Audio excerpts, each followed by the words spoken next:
I guess the old saying, "Stick with trigger and you make it." Yep. If only he was real and stuff. Yeah. So this is your host Chopper War Dog 008 with a marvelous Thursday episode 41, I think it is. Yep, episode 41. Yeah. Um. Yeah. It's been an interesting week and stuff. Been working a lot as you may have seen and stuff, and trying to get on what I can at this point. Um.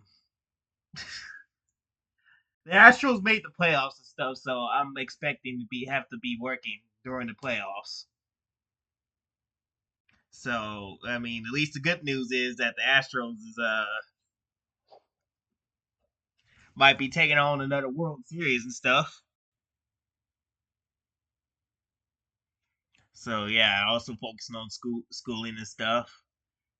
Just got home from work and stuff. But how's it going, Wes? How's your day? My day's going all right. Nice. But Oh boy, the story we're going to talk about today. oh yeah, it's a good day. It's a good day to not be. It's a good day not to be these people, these deranged weirdos and freaks and everything and stuff. Because yeah, these are some pretty deranged shit we're about to go through today. We already had to start off by listening to racist black women.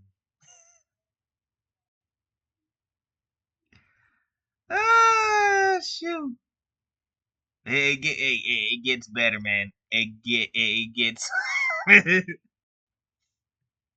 So Marvel, you would not believe this, had released a Thunderbolts trailer. I wasn't expecting to see this shit till when it got to like December. Was you expecting that, West? Nope. No. So it seemed like they're finished. They already finished production. So I was surprised. I thought that shit was gonna take up until December or early January when it was finished production, but they got that shit out the way. Now, is that a good thing? That's probably better than any of their other Marvel projects of them actually releasing shit on time, right? Yep. So they're way ahead of your schedule on this one and stuff. But I don't know about the trailer, man. I mean, was it?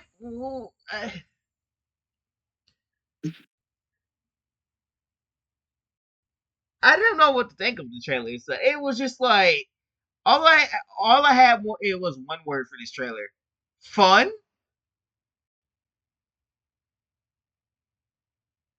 That's all I had. Because it is true. Where's the fucking fun in this movie?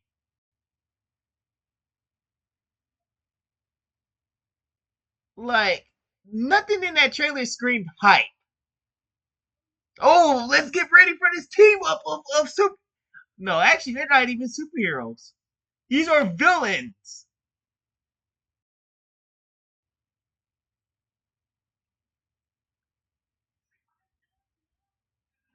So yeah, uh, we're gonna analyze that trailer and stuff. All I gotta say is I don't know what to think and stuff. What was your reaction when you saw this trailer, Wes?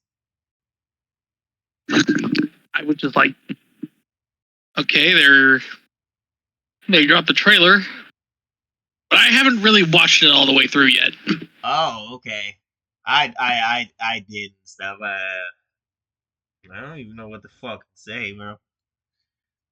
Like, I just saw the Thunderbolts teaser trailer. I'm like, oh, well, this will be interesting to do on a Marvelous Thursday. Yeah, I don't remember it, so yeah, I'm just gonna leave it at that. We'll get to that for sure. Um,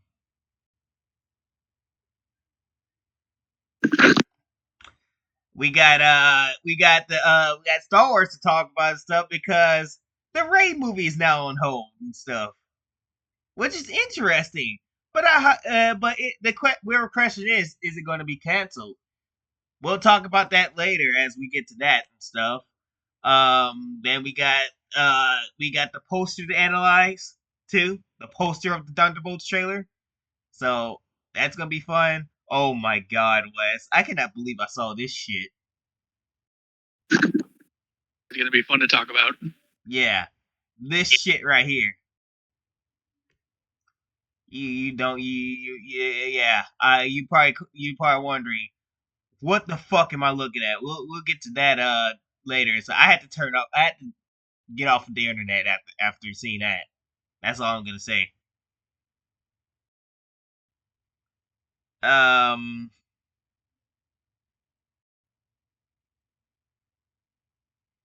and then we got the Acolyte fans going crazy again. Um, we got some more Thunderbolts to talk about. So we're gonna be talking about a lot of Thunderbolts today, aren't we, Wes? Yep. And then we got the Agatha on loan views. We got Agatha all alone views stuff, and then we got people claiming that the Acolyte beat out the Penguin.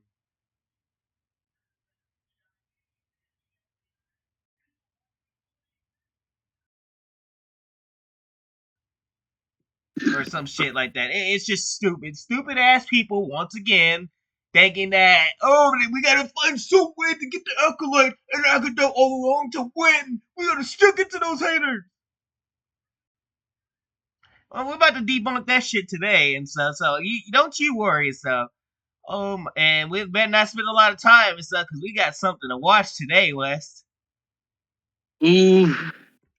I saw that. I immediately got blamed because dunking on a classic like Blazing Saddles. My God. This is. And keep in mind, folks, look at this title. How is YouTube allowing this to stay up? YouTube's double standards. That's what I'm saying and stuff. I mean, I give YouTube props. At least they allowed, Geeks and Gamers, Ryan Kendall and all them to stay up and stuff because of their opinions. Because remember, Molly Damon and the dumbasses all tried to get them taken off platformed, right? Yep. And he's here these weirdos over here doing racist shit. The devs of color, saying something like a person of color or devs of color, can be considered racist. Don't that sound racist when you say something like that? Yes, that does sound very, very racist. I brought this up to Wonder Woman and stuff. It's like, how would you feel if I don't remember necessarily what we said and stuff, but I brought up I said something about person of color, right? Person of color. Mm-hmm. She said that shit was racist. I was like, you know what? I'm so glad that I heard you say that and stuff, because I speak on that every time and stuff. I speak on that every time and stuff. I'm like, these fucking people keep thinking that shit is not racist to say and stuff, but then it actually is racist to say. It's like, what a coincidence, West. Yep. What a funny little coinky dink. It takes for one. It takes for one Latina woman to just say that that's racist, though. A normal one by that. A one that doesn't side with these weirdos. I wonder why, Wes. Mm-hmm. Sure is a mystery. Yeah, I wonder why. It's as if the world doesn't think like these weirdos. When you step outside the door, it's a different story. So and I have a surprise for you of the person that we're gonna be talking about in that video stuff. Oh boy, it's a surprise. It's a surprise. Not really. But it's still, we're gonna leave it a surprise still, right? Yep. And we got the true price of how much the Acolyte costs. And it's insane. It is insane that they spent that much money. We'll reveal that later too and stuff. Then we got more stuff about Ubisoft, Agatha all along. Even though we had suffered through episode 3 and nothing happened. Then we got unfortunately Ghost of Tsushima sequel is not going to go well. It's already getting public backlight and stuff. And then we got a politician to talk about.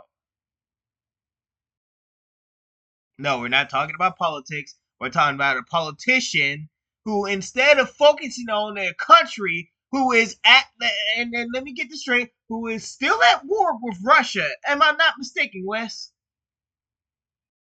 Yep, as of now, they are still at war. Yeah, they're still at war and stuff.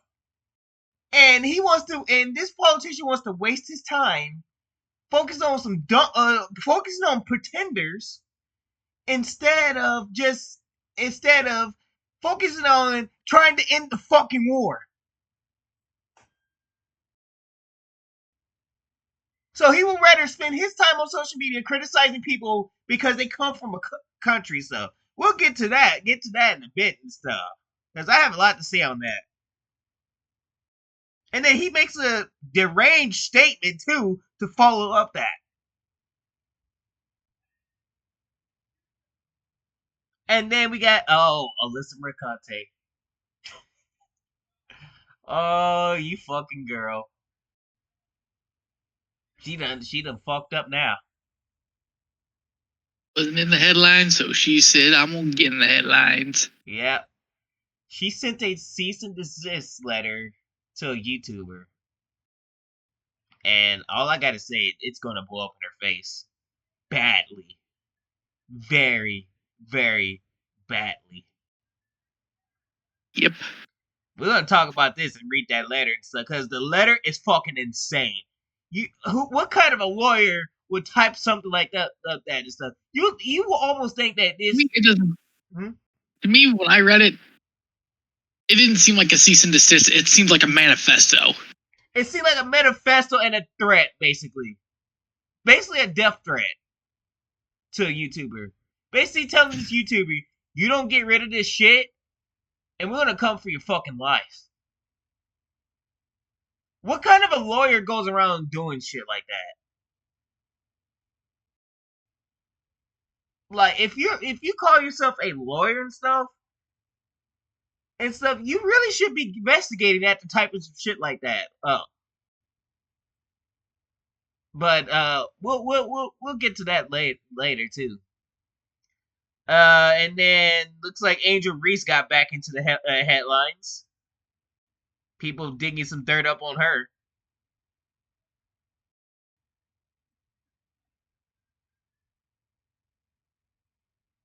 And stuff. And then we got the views for Agatha.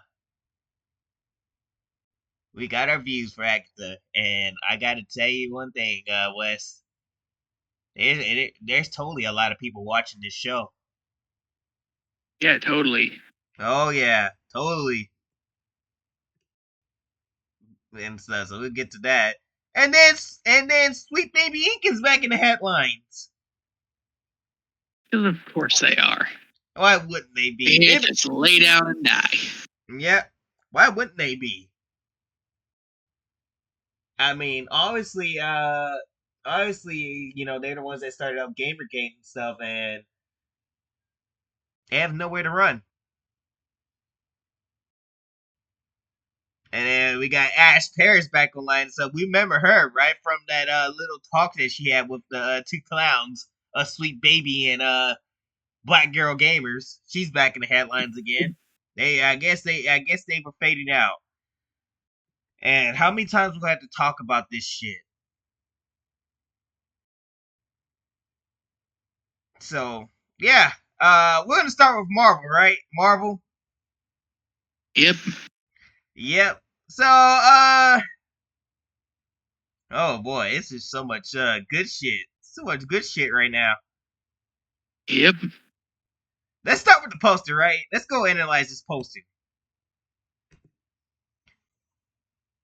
Marvel Studios came out with a fucking trailer trailer from for the Thunderbolts and stuff, and they came up with a poster. But there's one problem but just take a look at this poster. What does this scream?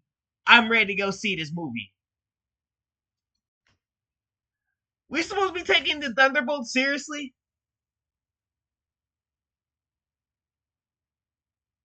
Are you kidding me, Marvel? Now you know that this is a team up that we haven't had in a long time, right, Wes? Yep. So let's go back and see what our sadly now gone team and stuff that everybody loved. Let's see. Which poster should we pull up? The Avengers? Now let's pull up the Avengers. Just the Avengers poster? Yep.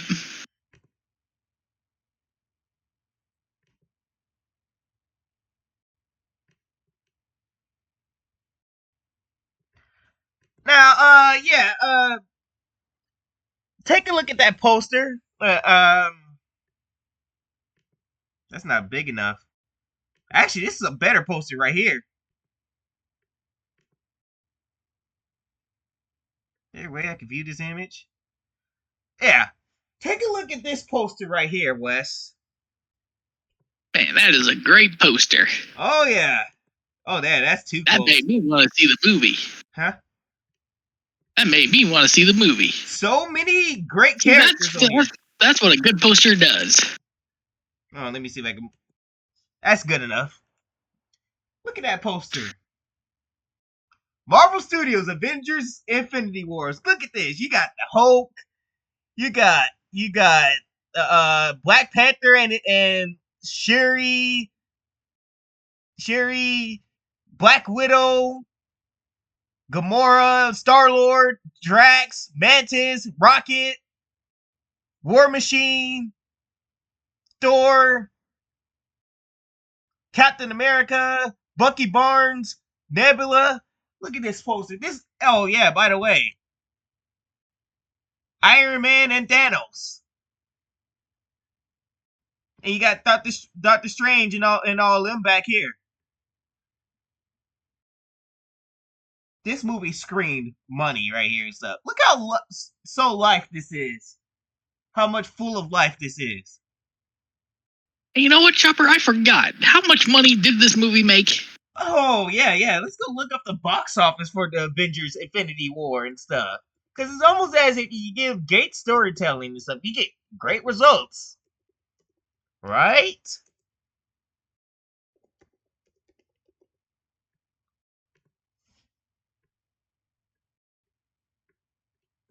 Yeah, I don't need to see that. $2 billion.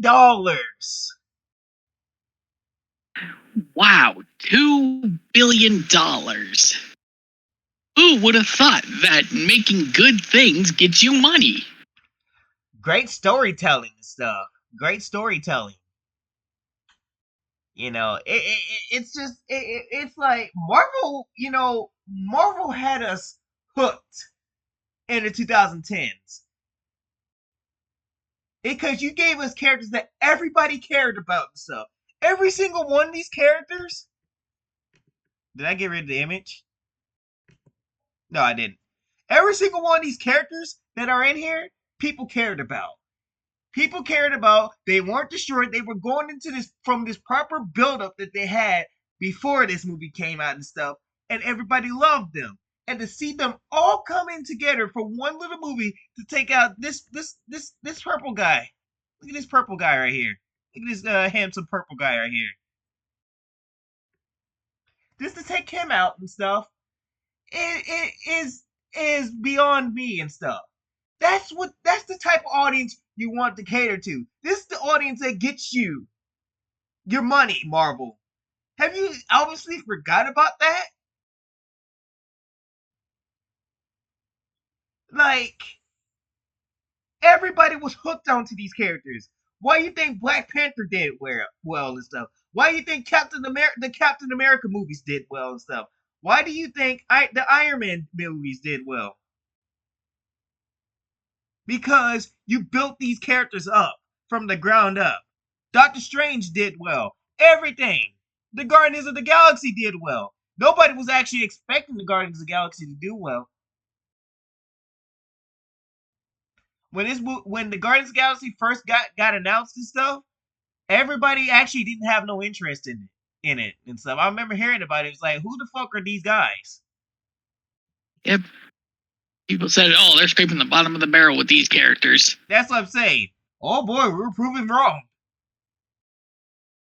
Because if I remember correctly and stuff, since Marvel had their cards their shit together at the time, and said, "All right, let's prove these guys wrong and stuff. We have the odds against us, but let's do a Hail Mary on here. A Hail Mary. Give me a second here. That actually worked. And look at the budget. They took a risk right here. When Marvel, it was at a time where they were able to take risks. They took a risk out right here, stuff. They didn't even make that budget go overboard like that. It was $170 budget, and they made their money back. Wes. Yep. It's amazing. It's You make amazing how good this. characters, good storytelling, you get money. Yep. Ain't that wacky? It was amazing how these characters were. Everybody didn't even care for these characters. The minute the movie came out, oh shit, the Guardians of the Galaxy was good. We had to go get this movie and check out. That's the reason why they came back into Infinity War. Because they sold well as like, yeah, we got to keep bringing these guys back on screen. So then Guardians of the Galaxy 2 came out. And let's see how much that made.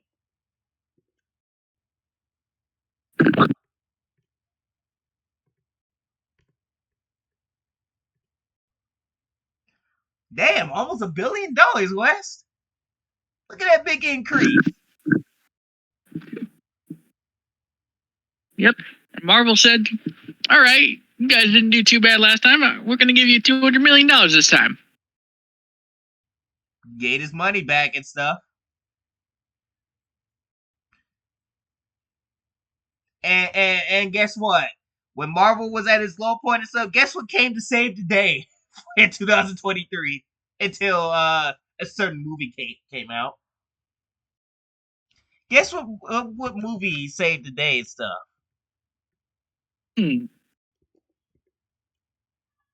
Guardians of the Galaxy Volume 3.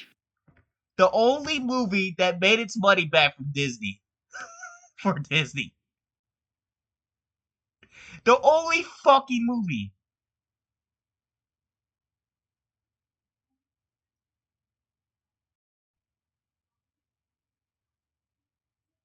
That is really, really sad. That is sad. You had only one movie in 2023 making its money back. A movie that everybody had their doubts on. They said that these characters were not going to go anywhere. Was the movie that made Disney its money back in 2023. Disney was at a low point at this time because they couldn't get anything else going with these other projects. The Little Mermaid lost money and stuff. Yeah, space swapping and Ariel was very smart of you, Disney. Let me tell you that. Let's see. Oh yeah, let's put insufferable characters in Ant-Man and the Quantumania and stuff and make it a Michelle Pfeiffer movie. That's what I heard that went. Oh, also let's add banana dildos to the movie too.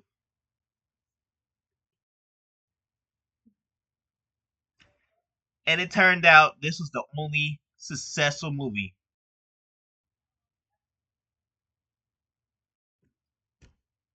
Pretty sad, isn't it? That these group of characters that were supposed to fail turned out to be the saviors. Yep. Oh my god. So yeah, the point I'm trying to make here is that this is Marvel advertising the Avengers, and everybody was so hyped for the movie and stuff. Well, it turns out they're trying to do it with this. Look how fucking bland this shit is.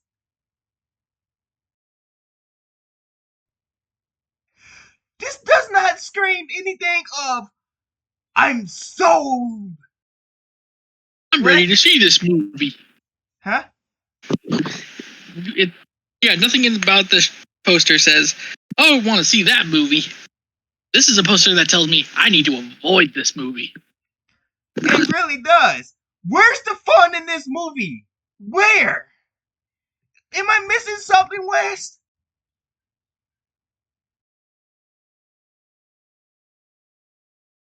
Am I missing something? No, I think we'd both be missing something. Oh yeah, I'm missing something. I'm missing this right here. I'm missing what I'm looking at right now. Yep. I really do. This screams. This screams. Come see me. Come see me, guys.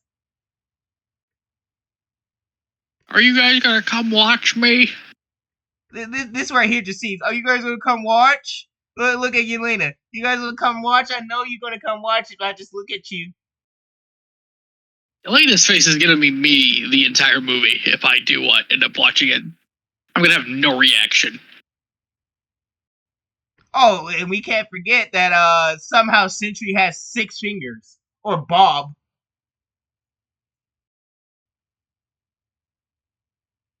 Like you didn't even try to edit shit and stuff. I don't know. I don't know if I'm just hallucinating or just seeing this shit.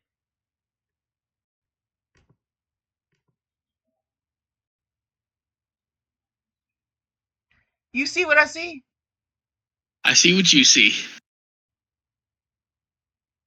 Why does he have 6 fingers?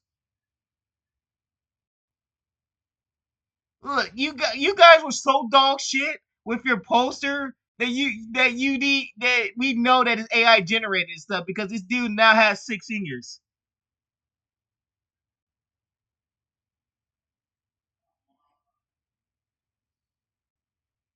Like holy shit. What a joke of a poster this is and stuff. Already off to a nice start, Marvels. I don't even think they got the confidence in this shit. Yep. No confidence. I don't think. How you think it came out so early? So it's like we gotta get at all. I don't think so. They had confidence here.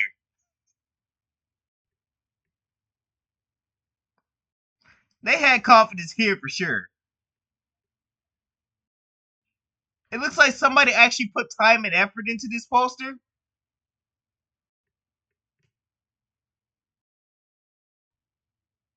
Like holy shit, it actually looks like somebody put time and effort. But here, this is half that stuff. Look at this shit. Well, what is she? But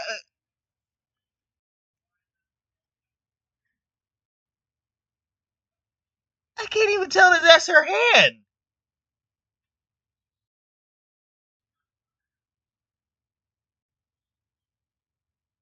This was just a hot mess. I can't believe It is they a approved mess. this. Oh, that's her right here. She's looking down at Red Guardian.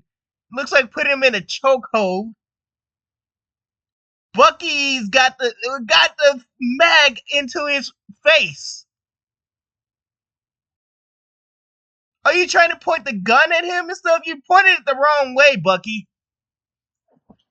And what the fuck they do to Bucky?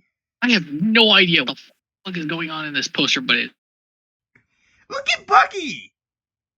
it's a travesty. I'm more concerned about what they're going to do to Bucky in this movie.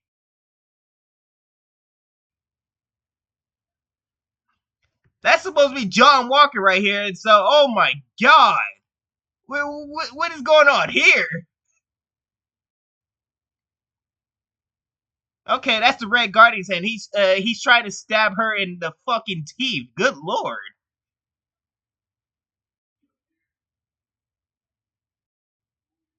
Oh, by the way, that's still not our Taskmaster. By the way, that's the poor excuse of Taskmaster right there.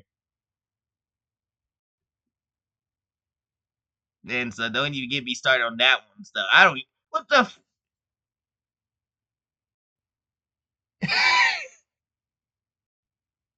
Jesus Christ. I don't even fucking know anymore. Yeah, this poster's a fucking mess. I can tell you that for sure. But yeah, this is supposed to be their they pushed the release date for this and stuff, and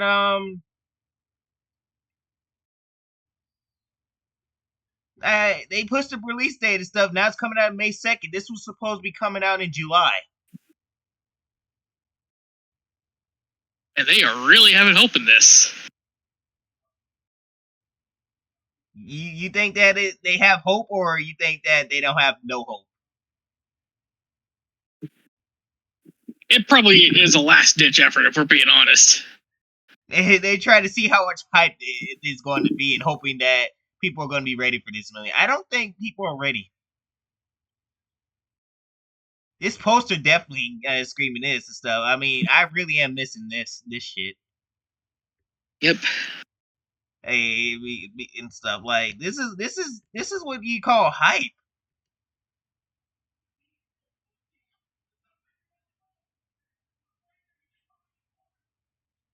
I'm sorry. I wanted to give this movie a chance because of Bucky, and possibly if they're gonna build up Yelena and stuff, but I don't even know if Yelena's gonna get built up. And since when did, and if I'm not mistaken, these are basically anti-villain. These are basically villains forming a team. And if I'm not mistaken,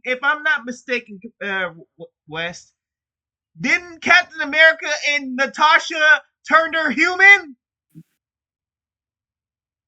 I remember that. Yeah. Because I remember, it was either the comics or a TV show from Marvel and stuff where they had Captain America and Black Widow team up to take her down, and Black Widow and after they took her down and captured her and stuff, Black Widow took her to the Red Room to basically heal her mind, everything to turn her good and stuff. So how the fuck did she end up in this situation? End up here? She's not even supposed to be evil. And Bucky already redeemed himself. So how the fuck he's here?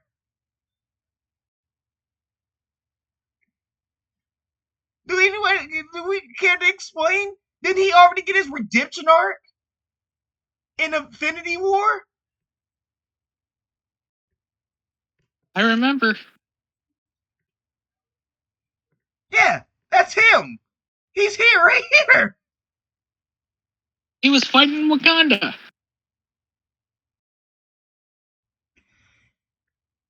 Wow, I guess Bucky really I guess after Steve left and stuff, shit went south for him.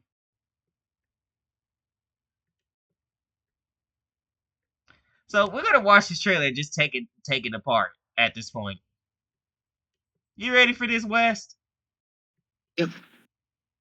Yeah, let's do this. Click leave on. Luckily for them, it hasn't been racial into the fucking ground. So that's good news for them. Maybe there's some little high. I bet you this. I bet you who break this.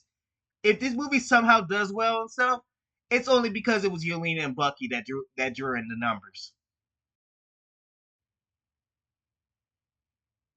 How much you want to bet, Wes? Well, I'm betting that. It's because of Bucky and Yelena carried this fucking movie.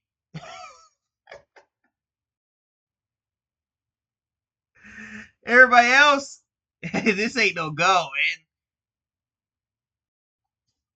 But let's watch the trailer first, so then we're gonna go back and analyze it, shall we, Wes? Yep.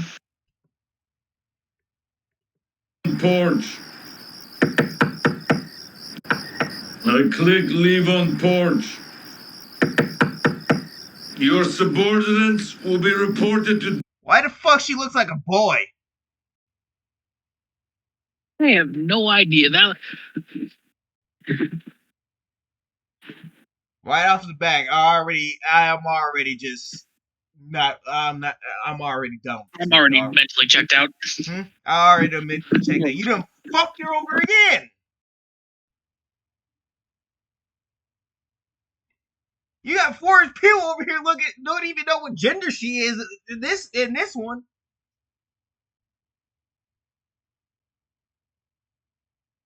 She looked better in Hawkeye.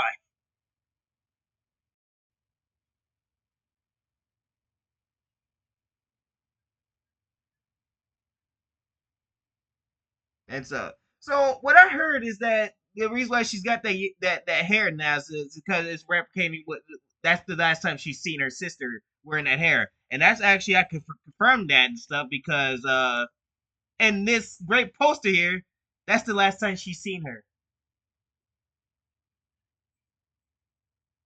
with that hair. So I can see where that's coming from, right? But you fucked it up.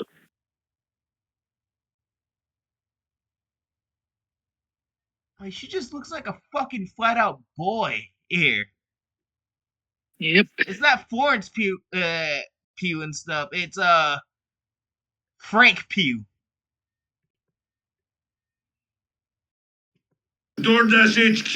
Alexi, it's me. Open up. Milena?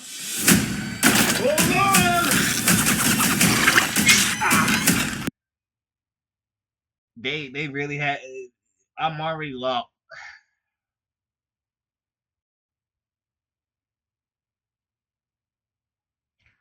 They're trying to bring back the comedy again. Going with the Guardians of the Galaxy form, there are we? Thinking that shit's supposed to work on everything, are we, Wes? Apparently so. It only worked for that movie and Deadpool Wolverine. That's it. Notice how any other thing that Marvel's tried to do that with has not worked. Maybe Spider-Man. I take that back. Maybe Spider-Man. Yeah, Spider-Man too. Yeah, Spider-Man has that work. So, but that's because that's Peter. I mean, that's Peter Parker and stuff. He's supposed to have that type of personality and stuff. And he's a fucking teenager. Well, I don't know yet. I don't know if Tom Holland's is a teenager and stuff. He's in his 20s. 20s, okay. So, grown adult, okay, yeah. Then all Spider-Mans are basically grown, too. Elena! Peter Parker Spider-Man, by the way. So I ain't talking about the other shit. Hi, Dad. Sorry about the wait. Look it at was her! an She important looks like a call. boy! Highly classified. Lot of work. Many irons in fire. You feel fulfilled? Oh, yeah. Yeah, so full. So filled. But why do you ask this? What brings you here? I didn't even fucking recognize that was Florence Pugh and stuff. You had to take 2 looks at that and stuff to recognize it was her. Yep. Otherwise, I would have thought that was a fucking boy. There is something wrong with me. Okay, she looks a little better. What do you think about this? She looks better here. Yeah, at least they In said Victor. emptiness, I'm just drifting. And I don't have purpose. You saw this shit? Yep. And I don't have... Oh no! A fall of a hero. He's a broken down man while he having to be a father and stuff, be at home and stuff while his wife cucks him. I can already tell you right now, John Walker's out the door. Mm-hmm. Oh my god, they fucked up John Walker. So let me get this straight. He's a dad at home, no job or anything, stuff because he's getting his name slandered all over the. Oh, by the way, may I add you that this man tried to save people, and they hated him for it. He saved a car from crushing civilians.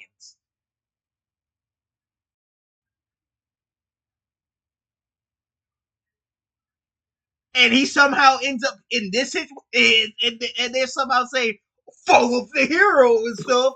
But despite he saved a bunch of civilians from getting crushed by a car. Do I need to take you to the huh? Why? I really need to stop doing this shit. Y'all need to stop cucking these fucking Earth's angriest heroes, or like Earth's pathetic version of heroes. Or like Earth's lamest heroes. That's what I'm saying. These guys are lame. Y'all fuck them over. The fuck am I looking at?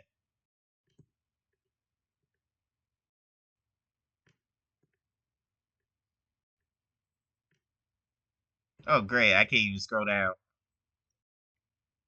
Okay, I'm gonna act like I never saw that shit.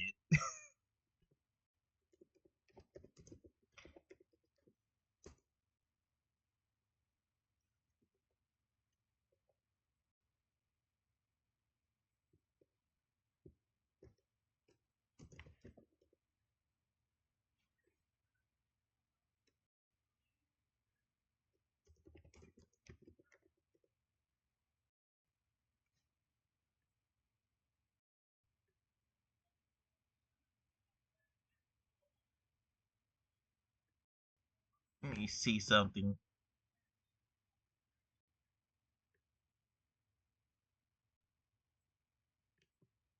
Let's watch a couple of these. Get moving. Morgenthau! That's the terrorist, by the way, West. Yep.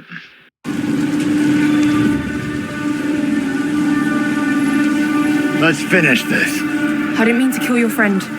I don't want to hurt. Yeah, you killed people, bro. You killed people. Wait. Let me get this straight. Is this why he's in the Thunderbolts now? Is this why he's a fall of the hero? Probably. Because he tried to do the right thing and the terrorists, and everybody frowned upon the government. Everybody came after him, and he lost everything. Well, terrorist, Chopper. Oh, I'm sorry. I'm sorry that this girl is a fucking terrorist. People that don't matter. You don't think Lamar's life mattered? Not to my fight. I just want the people on that truck.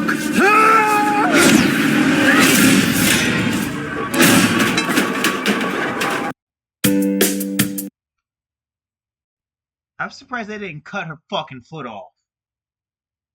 Or at least shatter her leg. What the fuck?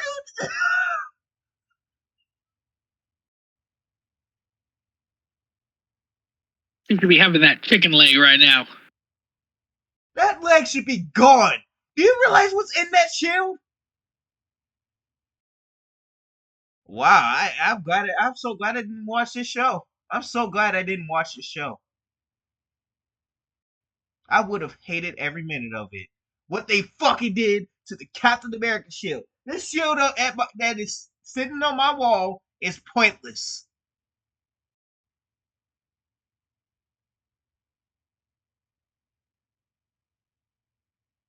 That shield was held by honor.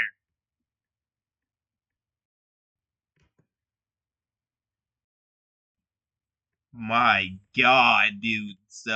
Is this why he lost it? I don't want to spend too much on We're in the land of the birds now. Okay, Nate.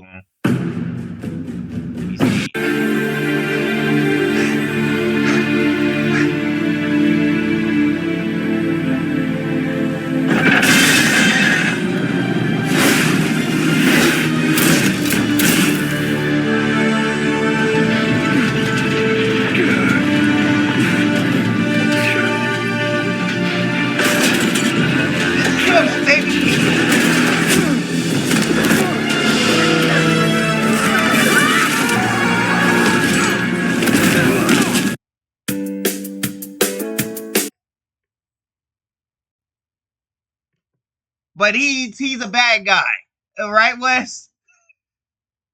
Yeah, apparently.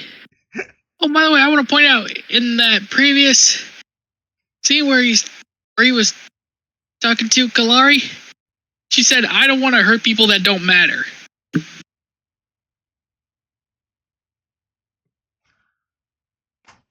John Walker's the bad guy, folks.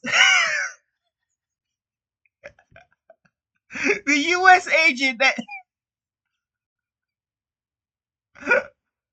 I want to see. There's a scene where he actually lost everything because of that girl. That would be the most funniest shit ever. John Walker loses everything.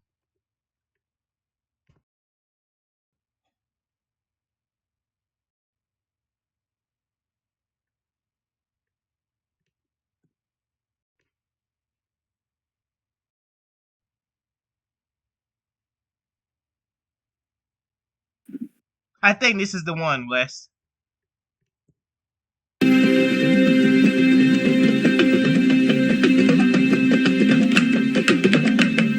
Authority as Captain America no longer to act in any capacity. John F. Walker, it is the order of this council that you are no longer to act in any capacity as a representative of the United States government or its military. You are hereby stripped of your title and authority as Captain America, effective immediately.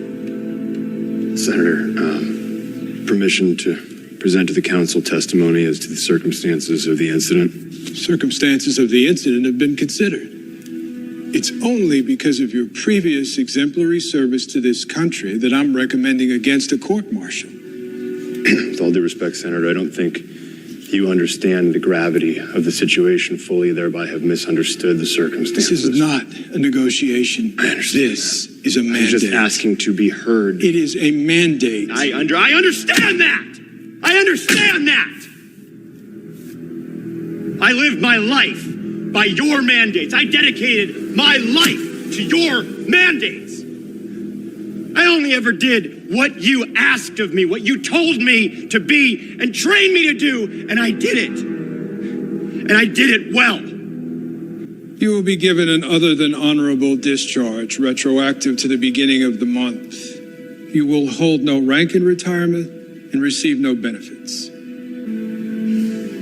Man, they took away all this shit. Keep in mind, this is because he killed one person. He killed one. Was that person part of the crew that this girl that should have had her leg shattered by the shield sent?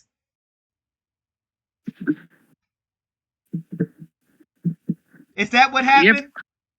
I believe he did kill a flag smasher. Jesus Christ. Oh my god, man. I've read.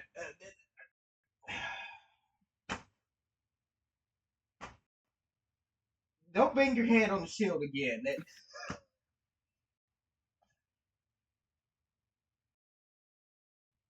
I don't believe this shit.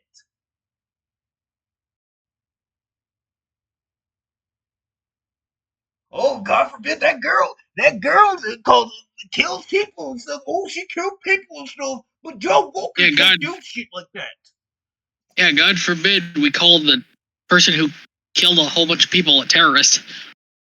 But John Walker gets called a terrorist for killing a flag smasher. He gets stripped away of all his benefits, his rank, everything.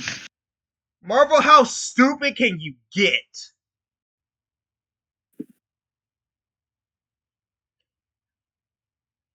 So we see why he's becoming a Thunderbolt now. This man fucking lost everything.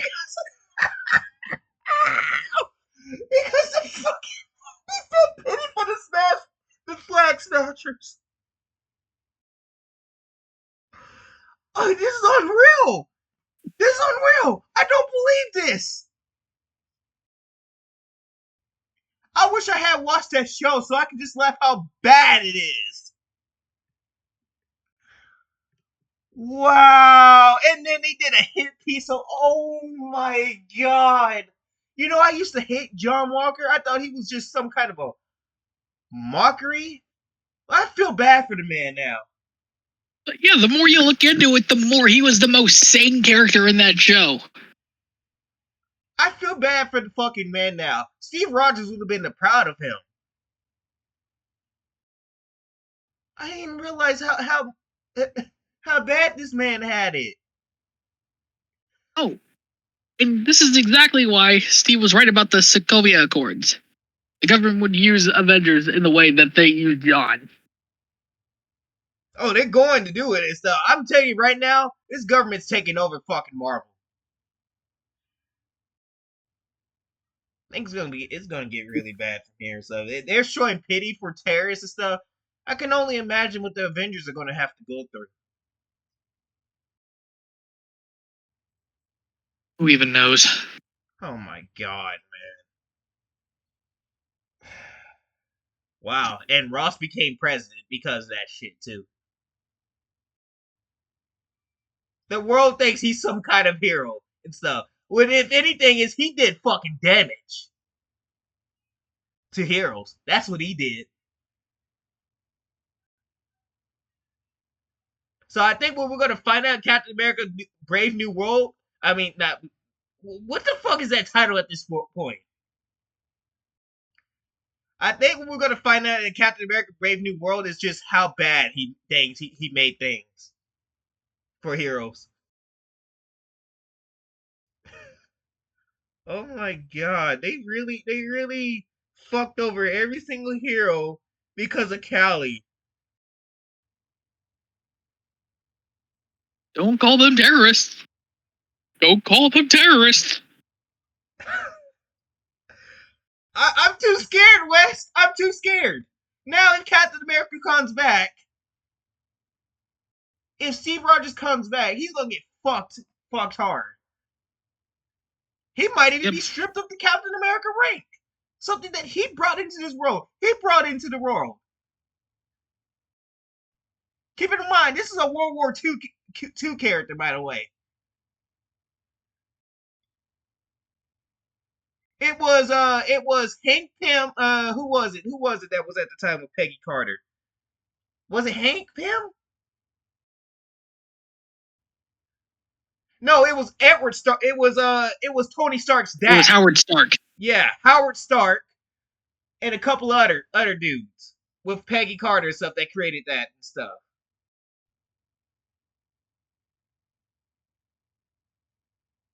What a waste of lore. What a waste of fucking lore just to have all that go away. Basically, the Captain America name is now pointless. Yep. Oh, this is gonna hurt, man. This is gonna fucking hurt watching John Walker go through this shit. Yep. Purpose. I thought throwing myself Look, this man is depressed. Man lost everything. He probably can't even find work because he killed one Flag Smasher. Just imagine him trying to go jobs and stuff. It's like, hey, can I have a job and stuff? No, you killed a Flag Smasher. Get the fuck out. No, you can't even work at Baskin Robbins because Baskin Robbins always finds out. We support Flag Smashers.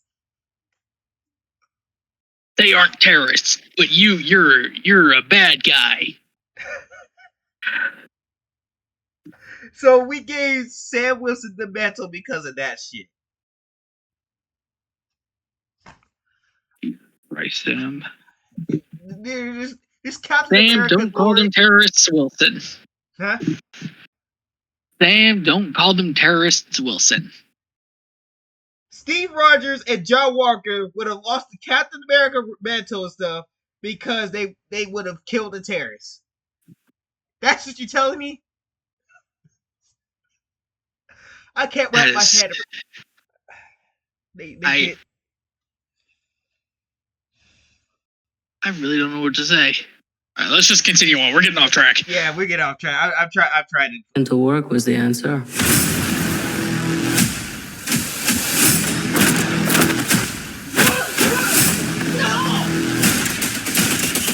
That was actually a recreation of what Natasha Romanoff did. If you guys didn't know that, they just had to make it a little dark room and stuff where you can't see her and stuff. You get that? You get literally the polar opposite of what Iron Man 2 showed.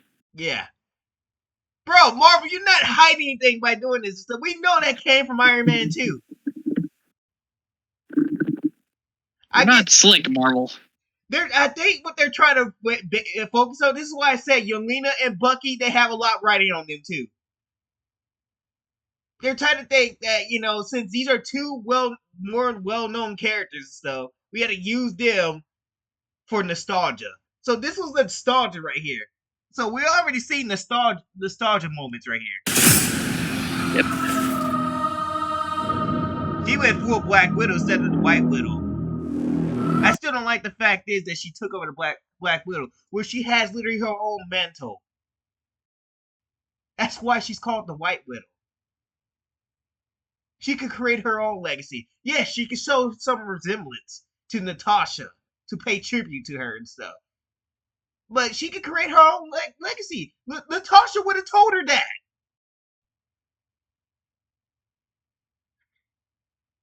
I hate what they did to Captain America and Black Widow. I do too.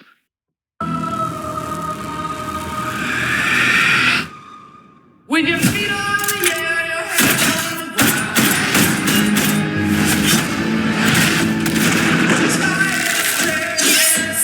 So that Taskmaster?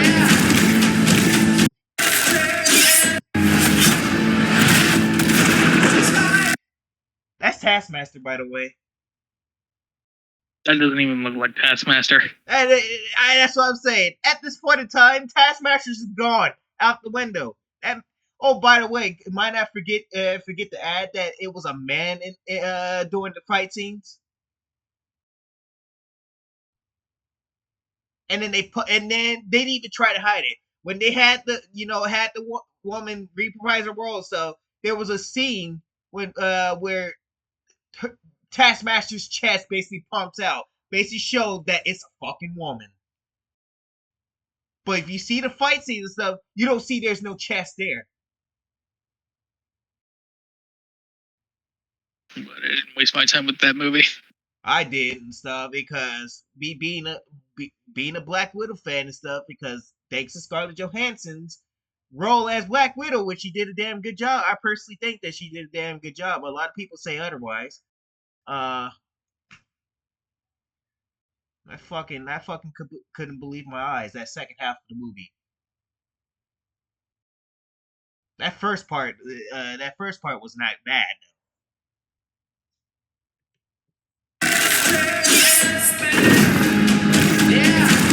They brought Ghost back from Ant-Man and Wasp. Of course they did. Who thought this was a good idea to bring her back and stuff? I mean, okay, yeah. I can't even remember what she did in the movie. That's what I'm saying. She was just a one-time villain. It was something that Ant-Man and Wasp, they basically debuted Ant-Man and Wasp. And that was it. That's all that she was supposed to have. We haven't seen nothing of her after that. And now all of a sudden she gets brought back.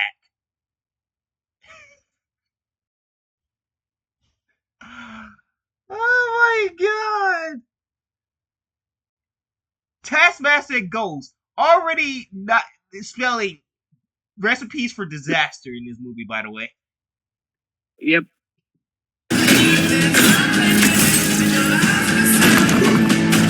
Oh no. Wait. Let me see something. Okay. I wasn't exaggerating over that shit. He has 5 fingers. By the way, that's Sentry. That's supposed to be Sentry and stuff. That's supposed to be the Marvel Superman.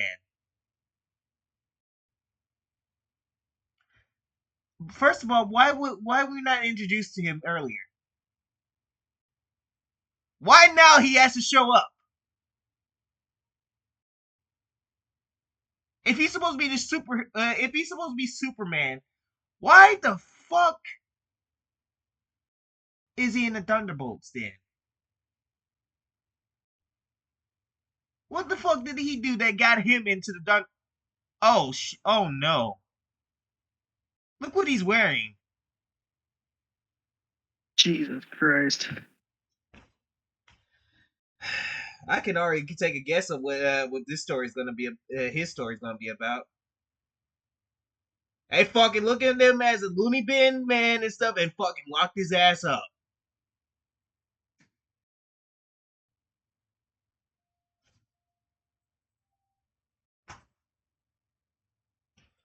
This is sad. This is really sad. Who are you? I'm Bob. Who sent you, Bob? Nobody. Were you were all sent?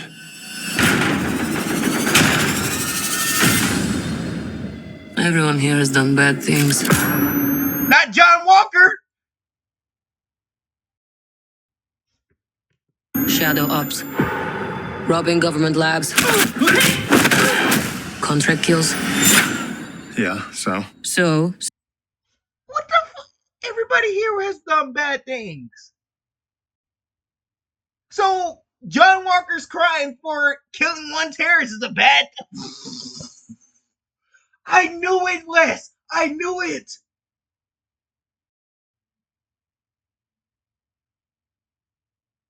Why?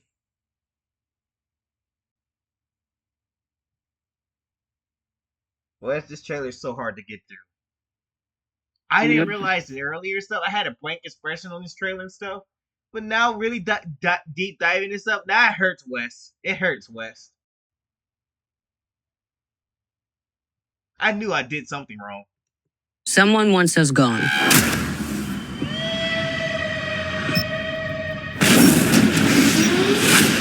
What the hell?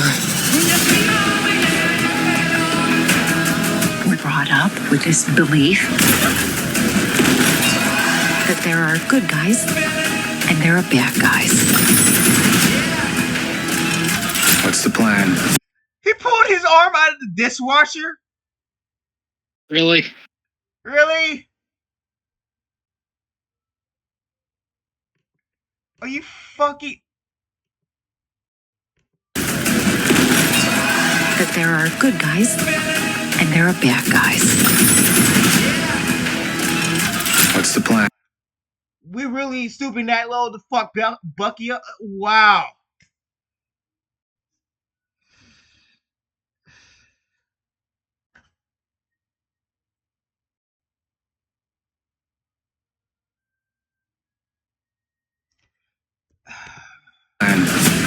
This could get messy.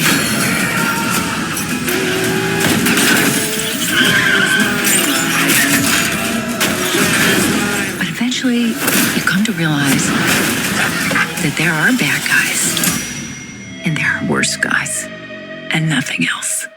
That's the Avengers Tower, by the way, West. You wanna know who took it over? Take one. I'm assuming that woman walking towards our character, our main group of main group. Yeah. That's who Tony Stark sold that tower to.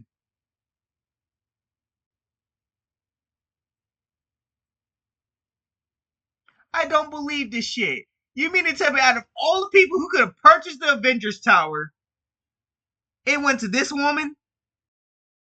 The CIA direct.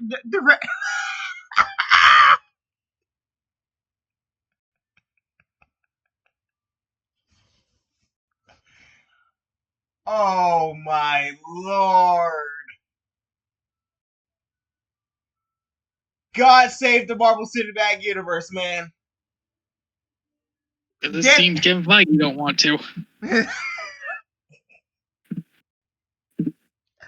That's what I said. That's what I said. We still got Agatha, Captain America, Brave New World, if that's any good, and Thunderbolts to get through before we see the new MCU. That means that Fantastic Four has to be spot on.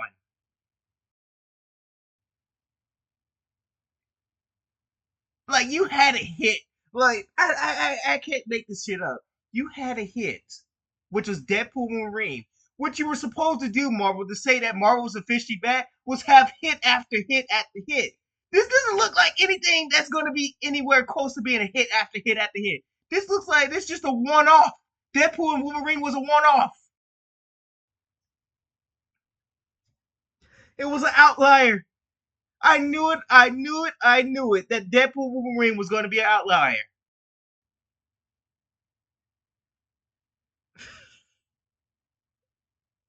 Now we gotta watch government bullshit.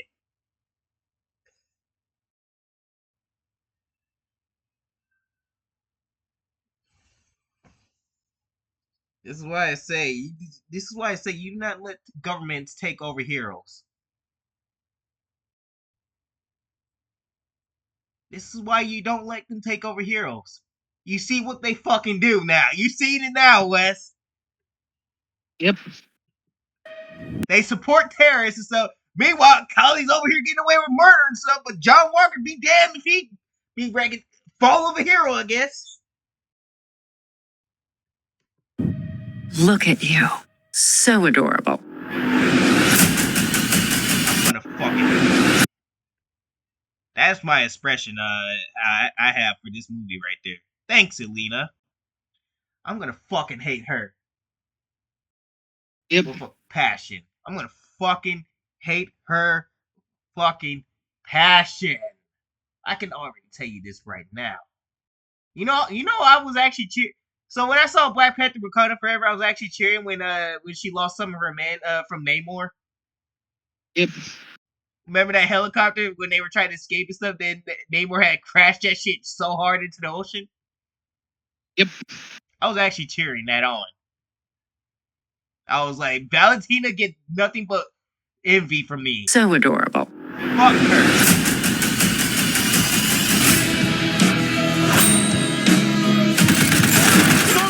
She's bulletproof. What happened to bulletproof? It's bulletproof-ish. Is that Bucky? That's not good. Bucky kills the Thunderbolts? I would love to see that. Don't kill John Walker, though. Don't kill John Walker and Yelena. They don't deserve that shit. What the fuck has Yelena done? Done that grounds for her to risk her life now.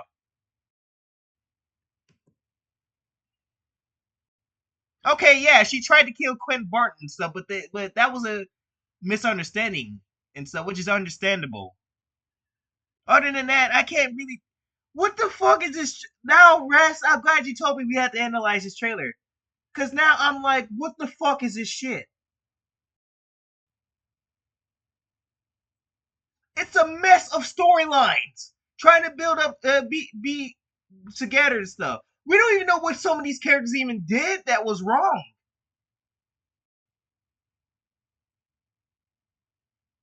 You want to talk about this for a little bit, Wes? Yep. First of all, we don't even know who Sentry is. You're just now bringing him into the MCU. He's supposed to be this Marvel Superman and stuff. Okay, so what the fuck did he do wrong? And the Thunderbolts are supposed to be villains that redeemed themselves because they did some bad shit, right? Apparently. So what did Sentry do that was so wrong? Are you going to even explain that to us in the movie? I don't know. We had to see about him. Ghost? I mean, Ant-Man and Wasp already defeated her and stuff, so can't she just move on with her life? I mean, that's the only villain so far that we got and stuff was basically a villain from Ant-Man and the Wasp, but who cares about her, Wes? Who cares? Seriously. Taskmaster? That's just fucked beyond belief. I mean, it would have made sense if you didn't turn him into a fucking woman. Taskmaster's probably the only one that made sense and stuff, because he has done some fucked up shit. He's tried to kill the Avengers. He has plenty of buildup of why he's a villain. But since that ain't no man, apparently, so I don't know what the fuck that is. So I couldn't even explain to you what Taskmaster is and stuff. Yelena, what's her fucking crime? What's the wait, did she do something wrong with the government?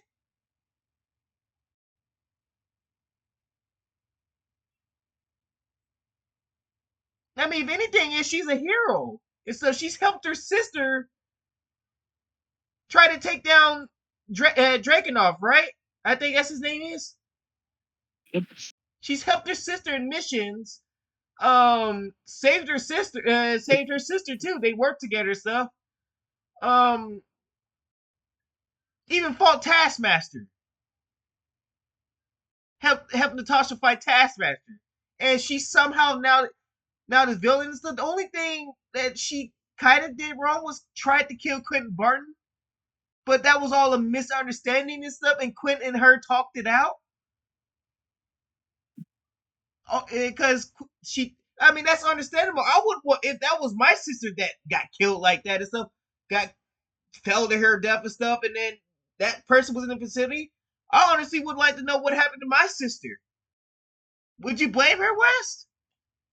No, I do not blame her. So, like, how did Yelena become a villain all of a sudden? Wow, poor Yelena. And then Bucky's already got his redemption arc. He went to Wakanda to help the Avengers fight Thanos. How's he still a villain?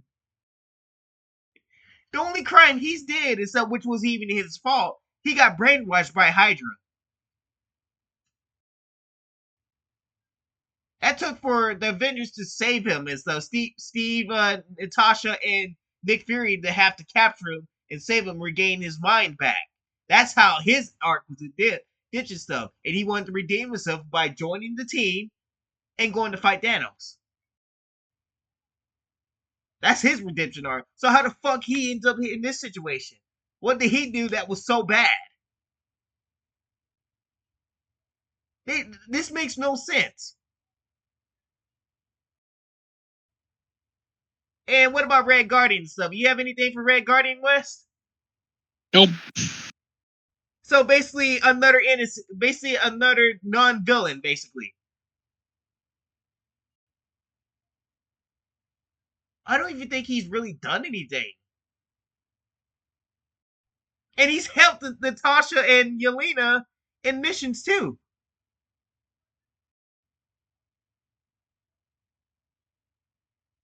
So that's grounds for a villain and stuff.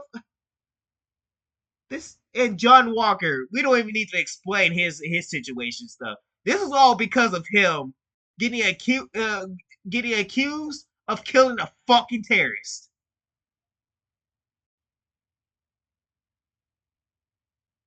And he lost everything, but yet he's the villain and stuff. Meanwhile, Kelly over here, the freckle-faced freak, gets away with murder.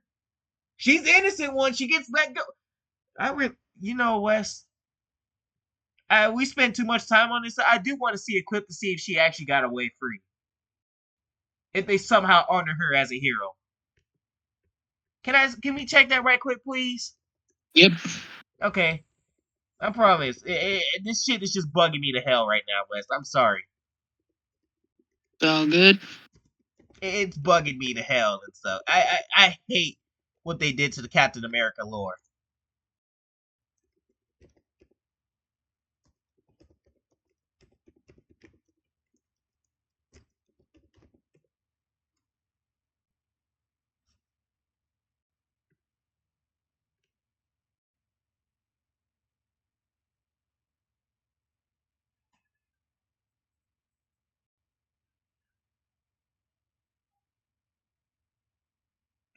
Oh, shit.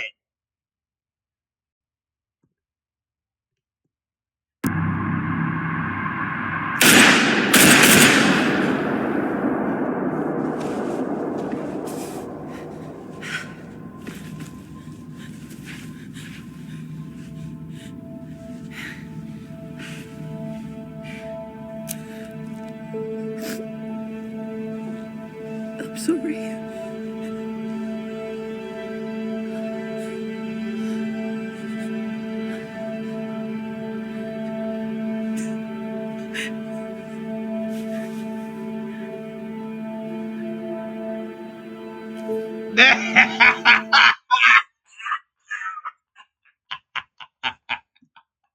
Well, I guess I take that.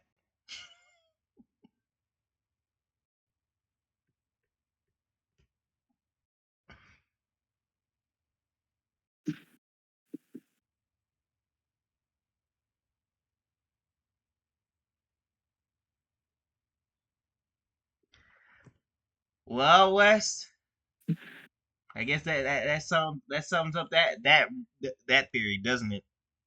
Yep. She ate shit by Peggy Carter's daughter. I think that is. Who is Sharon Carter, anyways?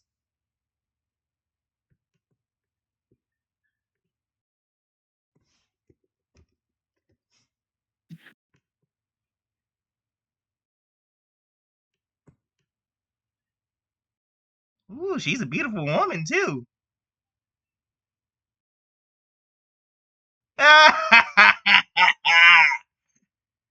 Thank you. Thank you, Shannon Carter. Sharon Carter. You know what? Everybody show Sharon Carter some love. Right? Right? Yep. You gotta show her some love and stuff. Peggy raised her right.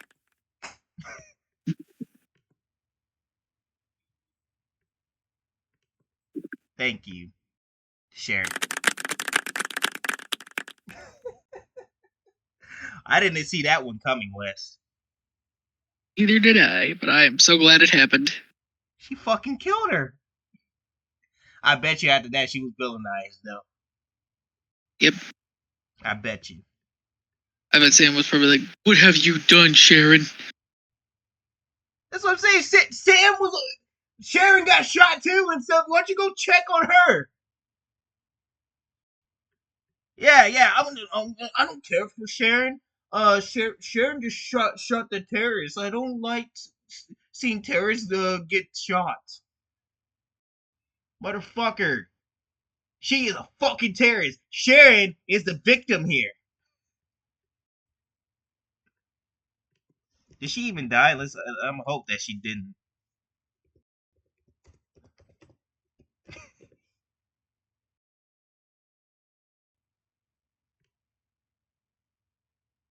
No, she didn't die.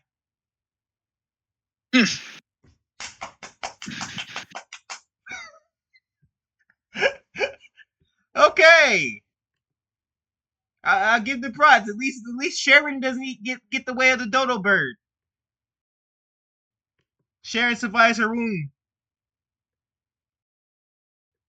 So, we got a disgusting video to watch right quick and stuff. So, this is something that was 2 years ago, by the way. So this is old news stuff, but nobody was aware of it and stuff. Fortunately, this is the most weirdest thing that me and Wes has ever come across. Though, shall we take a look at this right quick, Wes? Yep. Take a look at this shit. .org. It's short for virtuous pedophiles. Not virtuous as in they're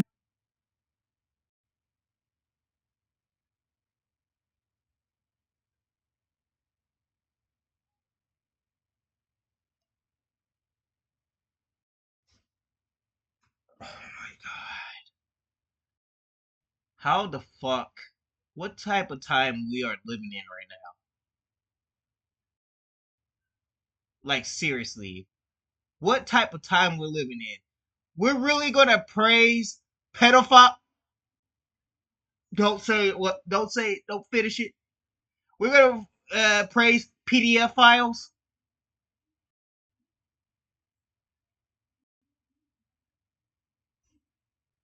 Is this what we got to, Wes? I guess so. And you guys will make that. This happened years ago. No. This was 2022. This was just 2 years ago. This is recent, basically. You can't walk this shit. This was a YouTuber promoting this shit too, by the way. With the name of what was the name? I had to find it.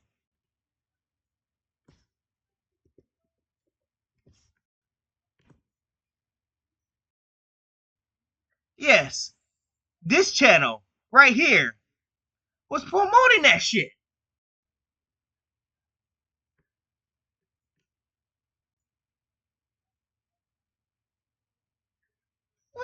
fuck is this channel?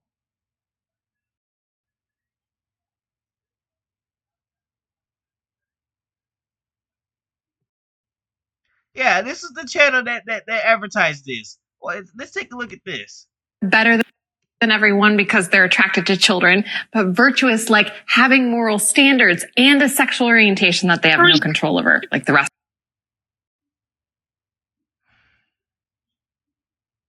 Chopper, I need to ask. How can someone be so stupid? I don't know how you could be this stupid and stuff, but the fact is that the matter is that you're giving PDF files a leeway, something that they should be in jail for, and you're fine with this. You're saying that they deserve to have a place to talk, to just hear you out, hear them out. There is no reasoning with something this disgusting. And yes, she still was able to have her channel from this and stuff. YouTube should have saw this and been like, oh no, we can't have this on our channel and stuff. How is this acceptable? How? We really have fallen far from society, have we? With this crazy-eyed freak. Like, look at her fucking eyes. Of us. Before you get all worked up, I'm talking about pedophilia, not child molestation or rape. Pedophilia is the sexual attraction. Oh my god. I think I can't watch this no more. I'm done.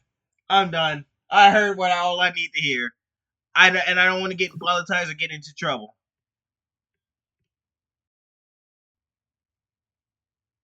I really don't. Should we keep watching this, Wes? And if you don't think we should,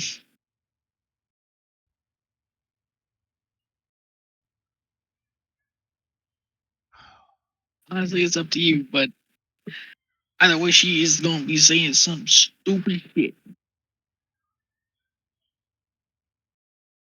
I don't believe this shit.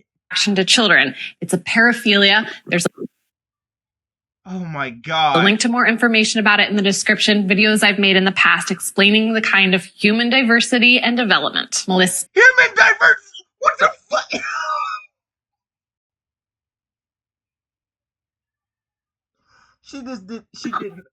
She did not just say that, Wes. She did.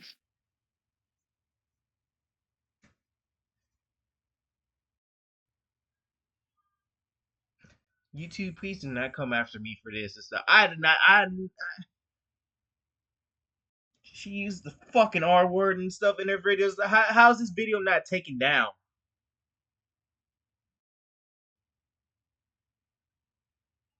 It's really questionable.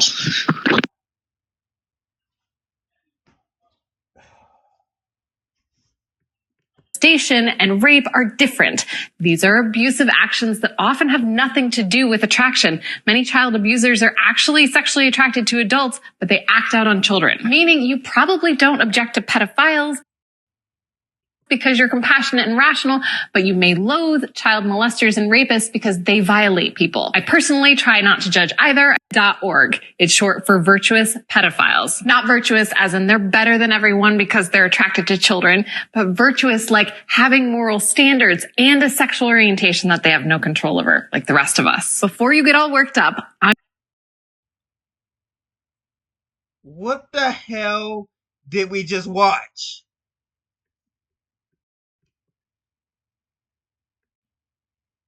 That's enough. That's enough. I don't want to talk about that shit no more. You want to move on, Wes?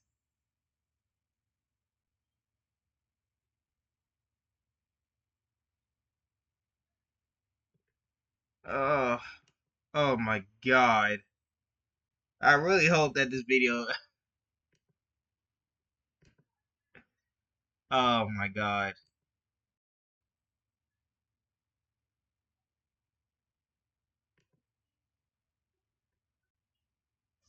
That's fucking disgusting, man.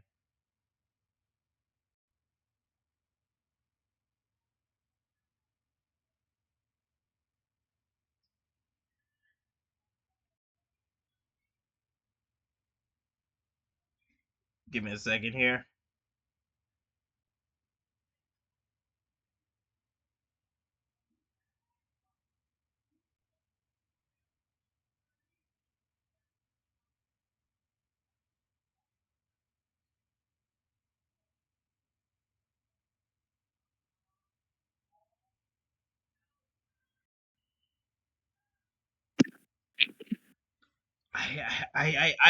I'm speechless, Wes. I'm speechless.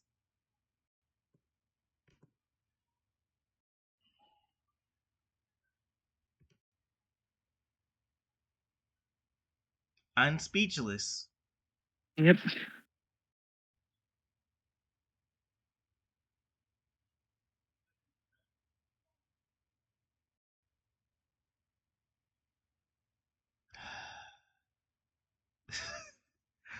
Oh man. Let's see what else we could talk about. Let's see what else we could talk about. So before we get into the small stuff, we got another video to watch. You ready for this one, West? Yep.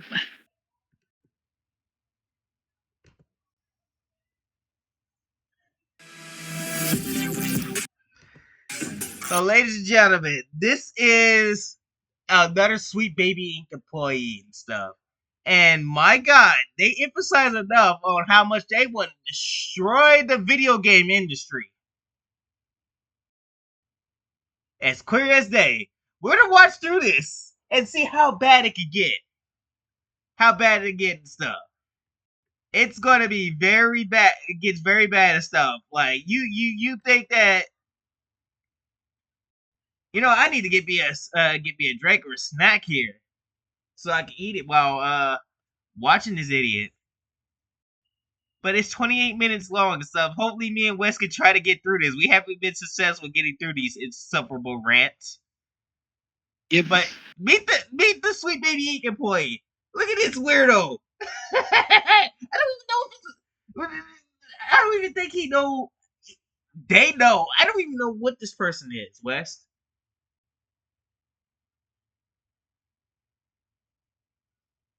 I don't know if they're trying to be a man or a woman and stuff, but I tell you this.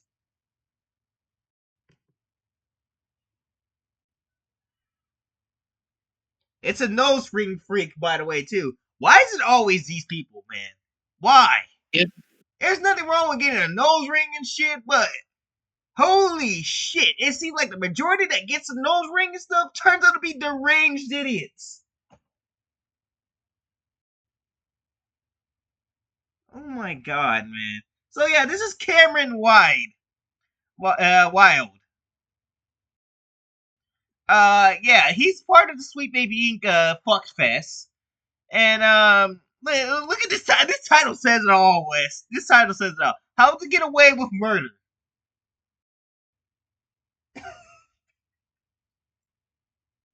So yeah, we're gonna listen to them, and we're gonna get into their own words, so we're not going to be accused of twisting shit and stuff. This is what they said. They said. Oh, by the way, we gotta have our pronouns too, West. Yep.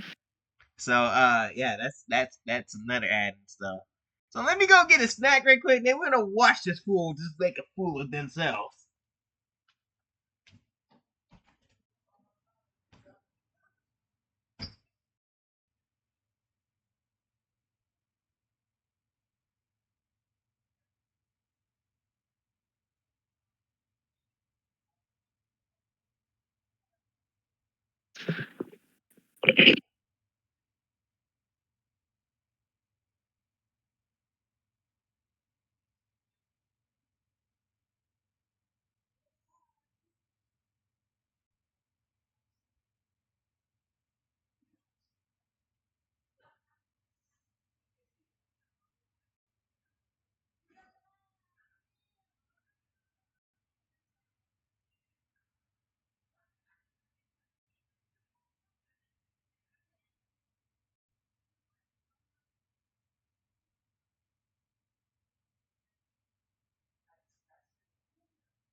All right, Wes, I'm back.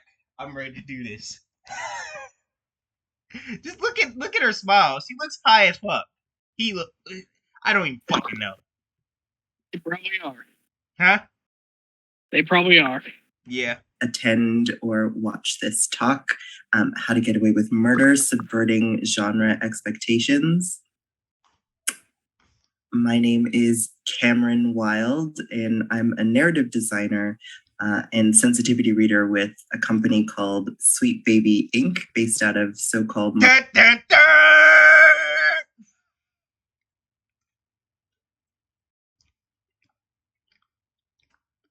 There we go, folks.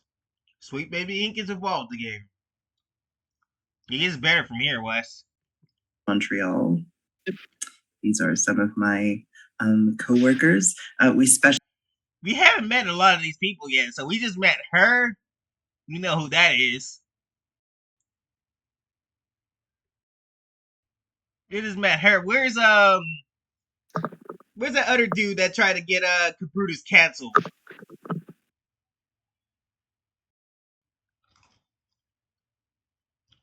I don't know. I don't know either. Specialize in narrative development, which means working with teams on everything from script writing to narrative direction, casting, to cultural consultation. And we do it with a focus on I know y'all Canadians must be not liking these dudes being there.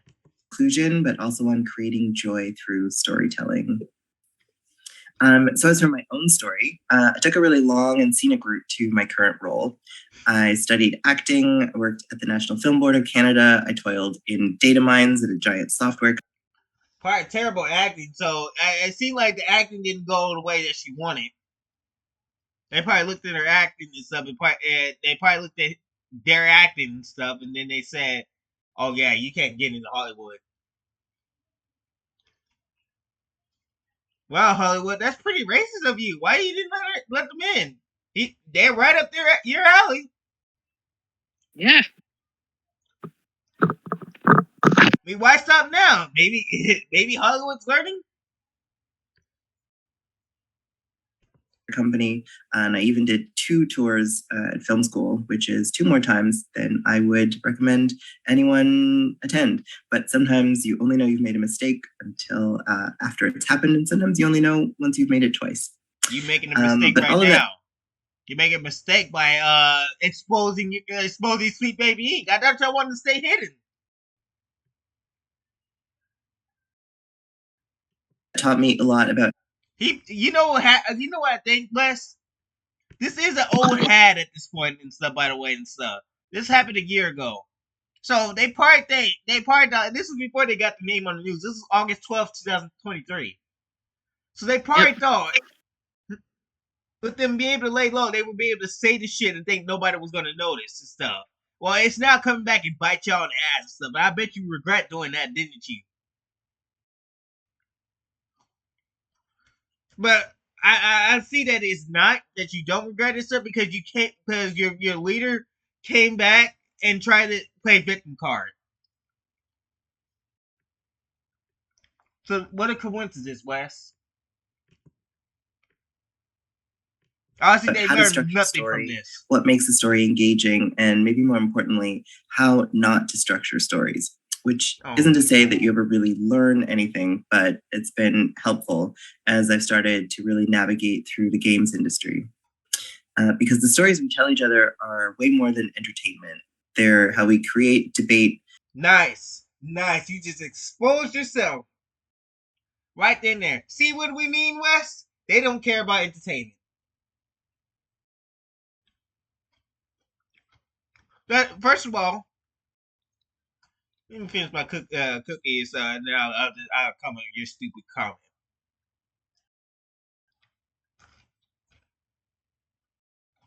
Unless you want to have something to say, Wes.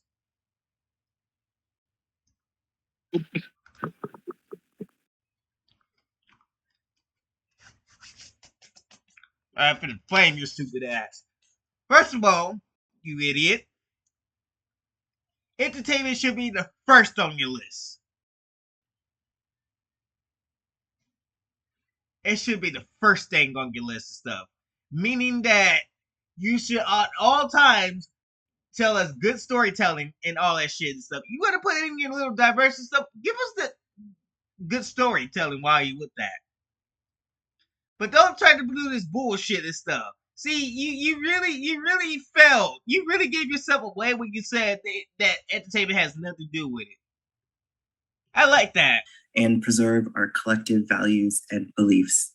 And we can and should make better, more expansive, more representational content.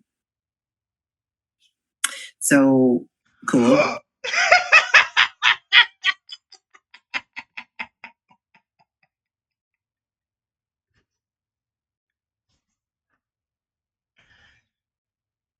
I'm gonna let y'all take a look at that for a while. You're a fucking idiot, Cameron, and stuff. Why the fuck would you put that right there, broad daylight? Look at this. Look at this. Burning the games industry to the ground.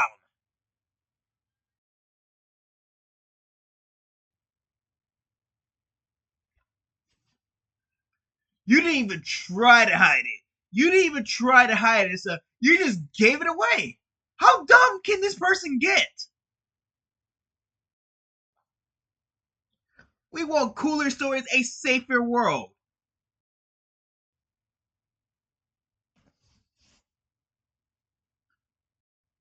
Wow.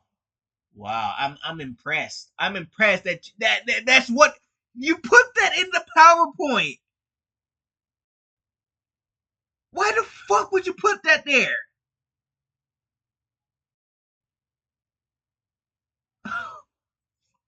Oh my God, Wes. But why am I here? Well, I'm here because we're all game devs of color even, and I think racist. We gotta call it out, Wes. They're racist. Yep. A lot of us, given our shared experiences, have seen how limited in scope and imagination entertainment can be. I cannot believe this shit. Burning the games industry to the ground. Wow. Well, somebody better make something else a trendy topic, because this is seared into my head now, Wes. A big part of that is just the reality of working in a creative system that prioritizes capital over telling stories that truly entertain, enrich, and benefit people. But beyond that, there's also a large extent to which many of the people seeking to tell stories in games simply don't know how, which is fine. That's why we at Sweet Baby do what we do.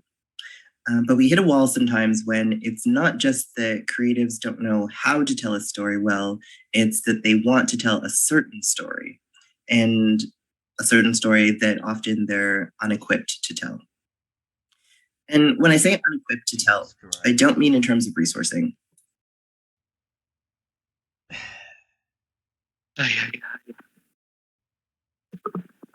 So why am I still here? What the fuck?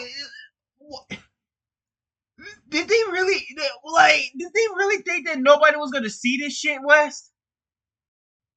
I guess not, because they really just saying everything out, the quiet parts out loud. You really are. You really are just getting out there and stuff. Like, this is something that you should keep hidden and stuff. Was that the whole point of Kim Belair's objective? Why do you think they're private and all that shit? Because they did not want to get this shit out there. And now it's out there. Somebody dug this shit up.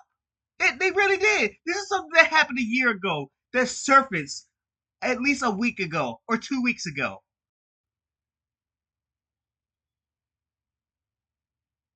Kim Belair, you're trying to hide this shit and stuff. You got people over here digging dirt up on you. And it's broad daylight of what you were talking about. You want to go over here and say, oh, we're not doing that. We're not doing that and stuff. These people are just coming after us because we're just doing our job and shit. Kim Belair, you can't hide from this shit no more. This person is putting you out there in broad daylight.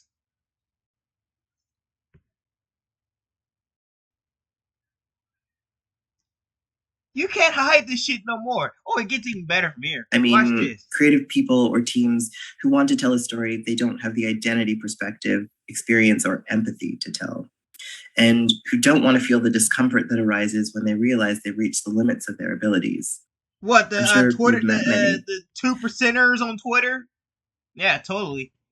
people who are uncomfortable being told that not every story is theirs to own. And I can sympathize. Any of us can sympathize with the experience of being uncomfortable or afraid. Who's any of us? Who? Just you weirdos that are that put together game developers of color. Damn, that's almost as bad as the American Society of Magical Negroes. As a black person, I have the rights to say that. Yeah, remember that terrible movie? Christ. You can't make this shit up. When they say they're not being racist, oh, they're definitely being damn racist. But I can't sympathize with the idea that discomfort is an acceptable reason not to do better. Because a lot of us who are really fighting for more inclusive games and storytelling don't have a choice when it comes to discomfort.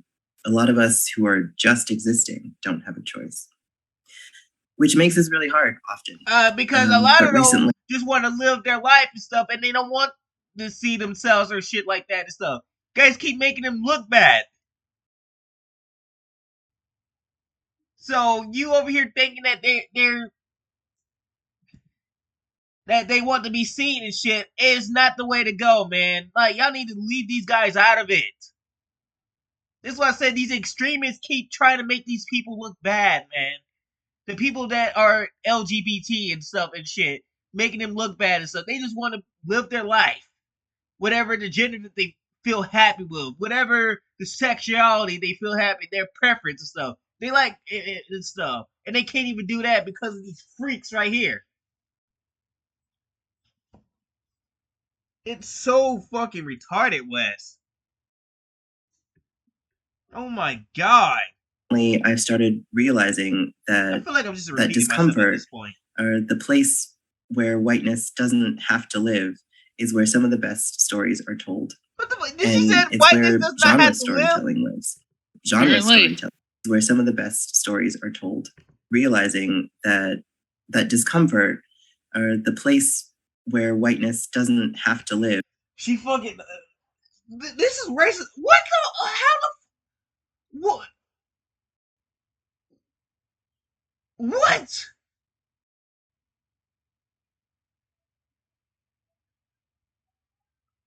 I'm starting to think this is the new. This is the new. Like, these weirdos and freaks are the new formed KKK.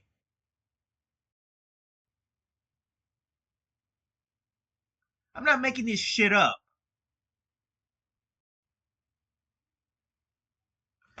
Like, what? How else am I gonna compare this shit to them? Like, it's got everything that there's grounds to be that.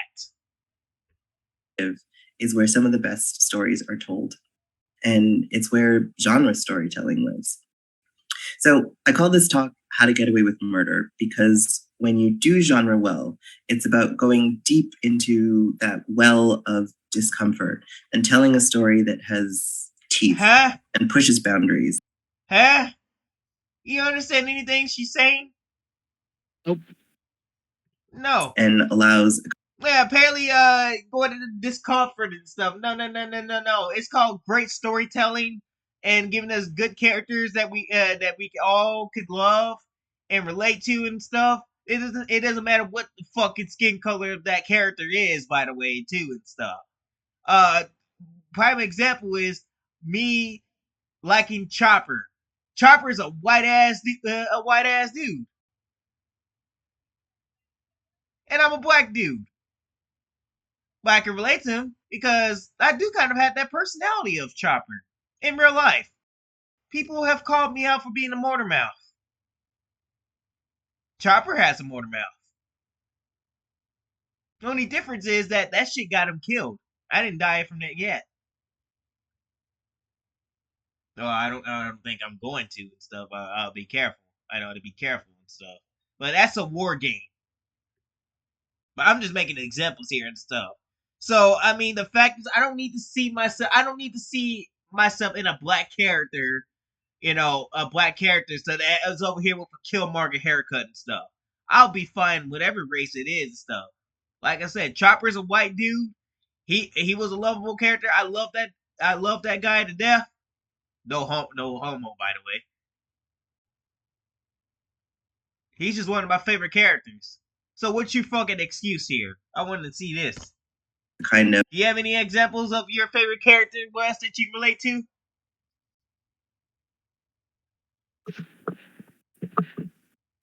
You know what? As a matter of fact, I got a few.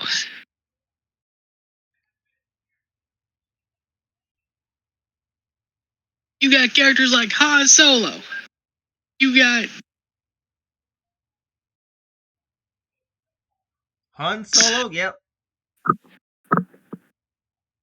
Oh, you loved that. You liked Arthur Morgan, didn't you? Yeah, Arthur Morgan. Yep. John Marston. Dylan and Dutch from Predator. All those great characters. That's what I'm saying. It doesn't matter the fucking skin color of these characters and stuff. I got some characters that I could bring up that is all types of colors. So yeah, we got Chopper. I said already. Apollo Creed from Rocky. I liked Apollo. Rocky himself. Yeah. Also Rambo. John McClane, Bruce Willis. Oh, Bruce Willis in general, actually, so because I think that's a talented ass man. So, what are you trying to say that I need to see myself in these fucking characters in different races? So, what you trying to say here? By the way, if you didn't hear in the news not too long ago, so they said they seen Bruce Willis around, and so they say he does not look too good.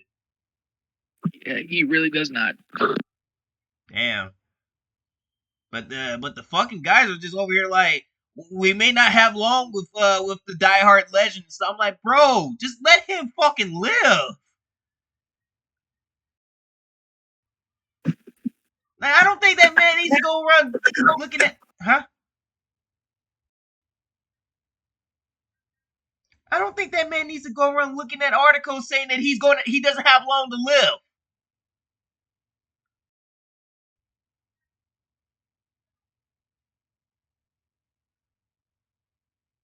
Like, holy shit. But yeah, I digress. Back to this. Of emotional resonance best described as visceral. And these are the kind of stories that make me feel real. Okay. Now, when I talk about genre storytelling, what do I mean? Yeah, what is genre? I mean, horror, sci-fi, fantasy, westerns, that kind of thing. And when I'm looking at media that relies heavily on tropes, cinematic conventions, and is that character from Get Out? Yep. Oh my lord. Why wasn't I not surprised that was coming? So yeah, it's a black dude. I like if I was supposed to see that coming. Let me guess, all your characters are black. And narrative. Let's see this. How much you want to bet? And I know that's kind of a fuzzy definition of a fuzzy term, but that's also the point. It's that often you don't know genre until you feel it. And as such, some of the most resonant experiences for me of seeing myself on screen and feeling really accurately perceived has been through genre cinema. For example, I don't think that I've ever had a theater-going experience like the one I had when I saw Get Out. And I know it took me just like a couple of minutes to mention Get Out. I think we all knew it had to happen. I love Jordan Peele. I think he is one of the only people who's made a film that has been successful with all different kinds of audience. Jordan Peele, also black. Notice a pattern here, Wes. Now, everything that this person has said so far has been at least somewhat of a black person. And it's also, I think, really faithfully represented something fundamental about racial trauma. Oh my god. The reason why he's able to put Chris Washington, played by Daniel Kaluuya, through so much shit in Get Out is because through the manipulation of genre, Peele signals to us that he values Chris as a character and as a representation of... Oh my god. This fucking thing, bro. This thing. Really just said that the reason why for this horror movie stuff is because apparently that character's racially oppressed.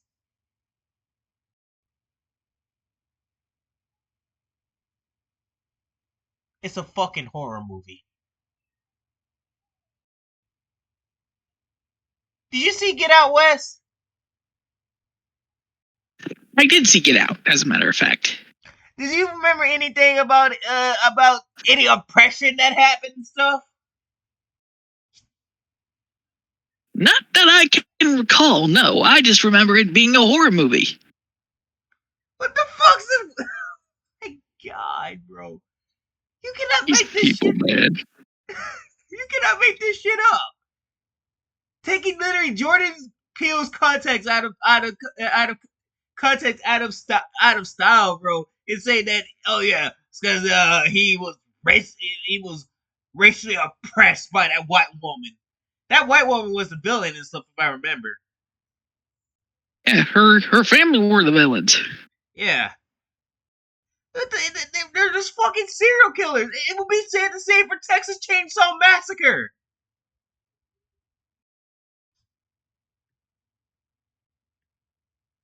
That's literally what that movie is. It's basically a Texas Chainsaw Massacre type of movie. A black experience. But Get Out's not my favorite film, because I have to tell you that my favorite film is, maybe of all time, is a comedy called Blazing Saddles. Oh no. Which I think Oh no. Oh my god!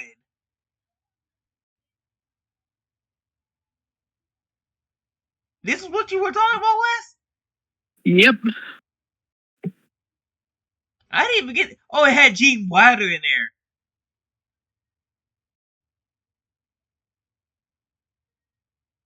Yep. Blazing Saddles, a fantastic movie. And now these weirdos are using it as and these guys are now saying it offends all the right people. Who wants to get offended to this movie? It's because this is a comedy movie. I wasn't offended by this movie. In fact, I was laughing my ass off during this movie. Yeah, something that y'all guys, this is comedy, something that you guys proudly killed. You killed comedy. So movies like this don't get made anymore. God forbid it's a Richard Pryor movie and stuff. Yeah, that's offensive though. Yep. Often catches people off guard. And by the way, my favorite Gene Wilder movies will always be Super Streak and Stir Crazy with Richard Pryor. Oh yeah, fantastic movies. Oh yeah, and See No Evil, Hear No Evil. That was another one that they did together. I love them as a duo. They're fucking hilarious together as a duo. So as a duo, probably catch them off guard if they knew it was my parents' sorry. favorite film. I like Blazing Saddles and stuff, but nothing beats the Richard Pryor and Gene Wilder duo movies. Because my parents grew up in the U.S. in a time when they weren't allowed to eat in diners with their white friends. Oh my god.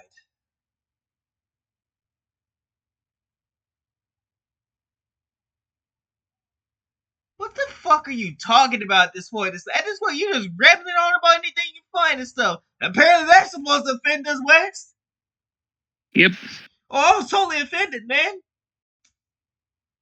And I'm so offended by watching Blazing Saddles. I never want to see that movie again.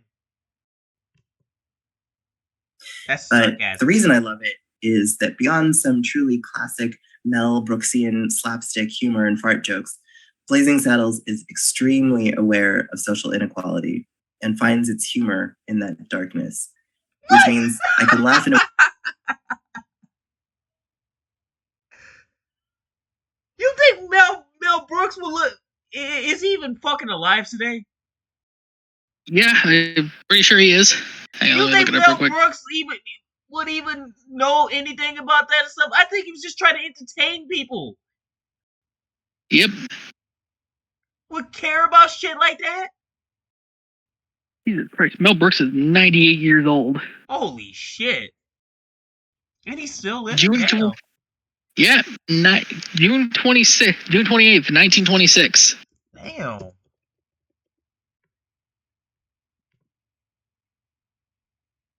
And he's a white guy. I thought you don't like white guys, Cameron? Huh. I didn't even know he was white.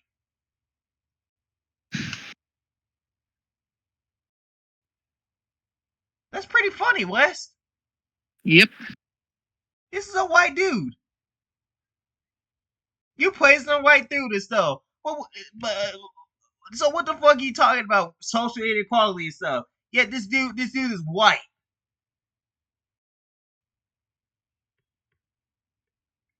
Make your shit make sense. In a way that is cathartic. It's a movie that isn't making jokes about me, but for me. And I think that's really awesome. I get to see myself in this movie because that's why I like it. You can tell. I love this movie because I get to see myself, and I'm so lame and stuff. Fuck all you guys that like this movie for not seeing the message. Just in the text, but it's also a fact that Brooks worked with Black writers to make sure the jokes came at the expense of whiteness and chipped away at an absurd social hierarchy. It's deliberately and unexpectedly maybe a narrative that contributes to the liberation of people like me. It isn't respectful. What the fuck are you talking about? Oh, that Mel Brooks, he worked with Black writers. Yeah, he worked with Black writers to make white jokes. How dare he? Man, that's so offensive, man. And like, I can't relate to that Mel Brooks guy, man. Dear Diarrhea, I like your movie because it was good. It was made for people of color. I am a racist freak, and I love your movie because you worked with Black writers.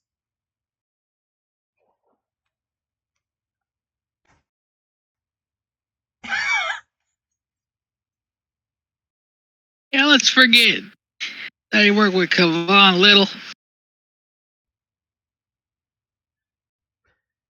This thing cannot be serious. This is what I talked about when it comes to derangement. It's offensive. Yeah, but it offends the right people, which is to me the point of truly incisive, intentional genre. Do you really think white people got offended by this movie? I can tell you this right now. I didn't get offended.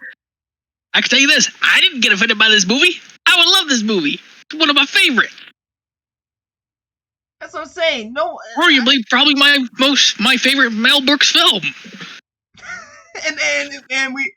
and we're supposed to get offended by this. Make your shit make sense. Like who's offended? What's that? She gonna say she gonna praise Richard Pryor for being offensive stuff? Like if you're gonna say that and stuff, I can prove that to you wrong and stuff. That Richard Pryor does not hurt anybody in no unnecessary way. Richard Pryor came to do what he needed to do.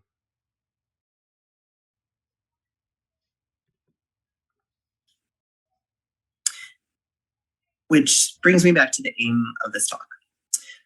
So in my work in narrative, we're often tasked with quote unquote sensitivity reading, a term we frankly don't really love because despite its huge importance, sensitivity reading is often seen as reductive and flattening. In the most frustrating cases, I know that I, a Black non-binary person, is going to be seen as someone looking to reduce quote unquote offense, basically a buzz killer.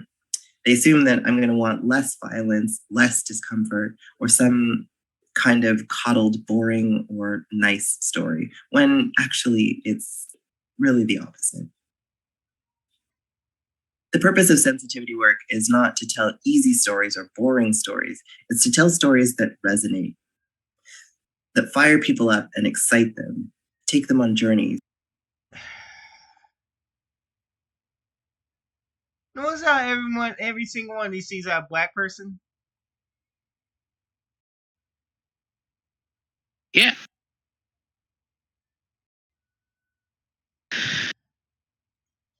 At least Let's see. Huh? Let's see who we got. We got Halle Berry as Storm.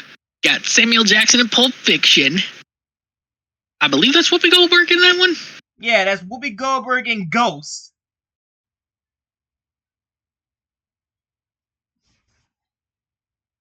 Who the fuck is that over there?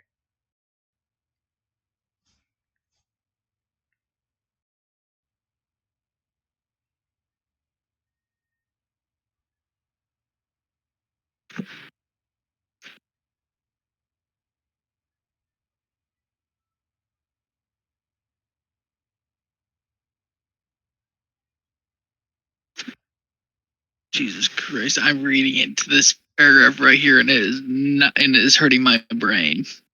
Jesus Christ. The purpose of sensitivity work is not to tell easy stories or boring stories. It's to tell stories that resonate. That's boring. You did not know. Let me tell you something. Okay, I'm going to say this right now. Resonate does not equal good. So she's probably one of those that thought that that Falcon and the Winter Soldier story was good. Yep. But hey, at least it resonated. At least it resonated because Callie was a terrorist. And we made John Walker the bad guy. Yep, John Walker the bad guy. We made him lose everything. So that's how we roll. If you kill a terrorist, you get canceled. That's basically what that was. John Walker got canceled.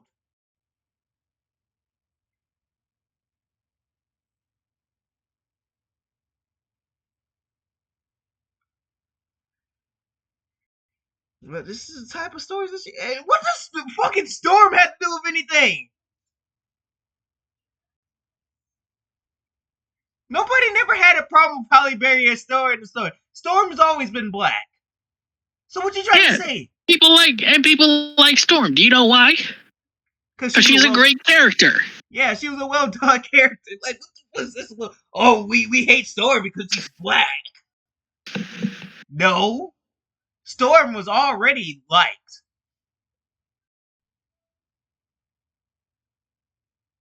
I never hated Storm. I don't know about you, Wes, but I never hated Storm. I never hated Storm either. There you go. I'm actually hoping that Halle Berry reprises her role as Storm someday.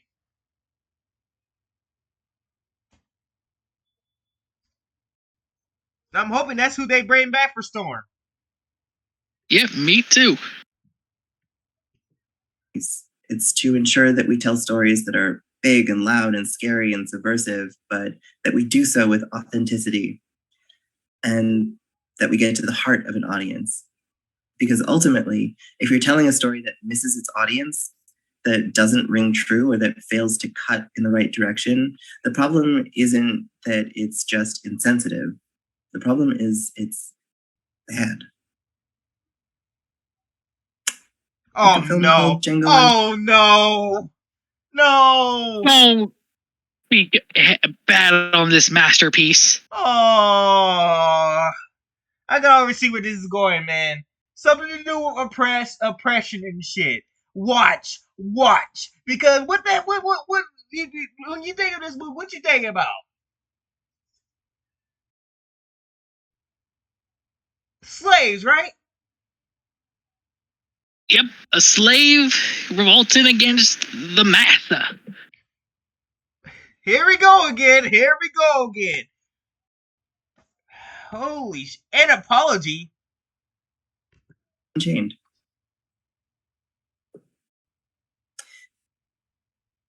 So I'm gonna take a moment to pause and No, I don't want to. offer an apology. This isn't an apology for making us sit through this so far. Yeah, you should give us an apology for making us sit through 9 fucking minutes of your trash. And it's already feeling like 30. That's what I'm saying. Which isn't to say anyone should panic, but it's that when I wrote up my outline, I had a whole plan that I was going to take Nope and Get Out and approach this by talking about horror and the ways Jordan Peele and others have really nailed it, alongside a few examples of how movies like Django Unchained have fallen Open short. your eyes. And do you know why those movies did good? Unchained, I guess. Yeah, I want. You know why those movies did good? Because they had great writers behind them telling a perfect story. Yeah, I wonder why it's so hard to do shit like that today. Cause be damn if a writer ever does this. It happens very rare and stuff. I mean, that Penguin show is an outlier for sure. It's definitely an outlier and stuff. I heard it was really good and stuff. And given the fact is HBO has a good record of making crime family type of shows and stuff, I think they did The Sopranos. Yeah, they did The Sopranos. And you know what? That's exactly what The Penguin was like to me. It was like Batman meets The Sopranos. Well, what do you know? Well, that works out great then. The Sopranos in Gotham. I forgot that HBO had The Sopranos. I thought it was Showtime. Nope, Showtime has Ray Donovan. Yeah. But yeah, I wonder why the Penguin's doing so well and stuff. Because it seems like HBO knows the fuck they're doing with DC properties.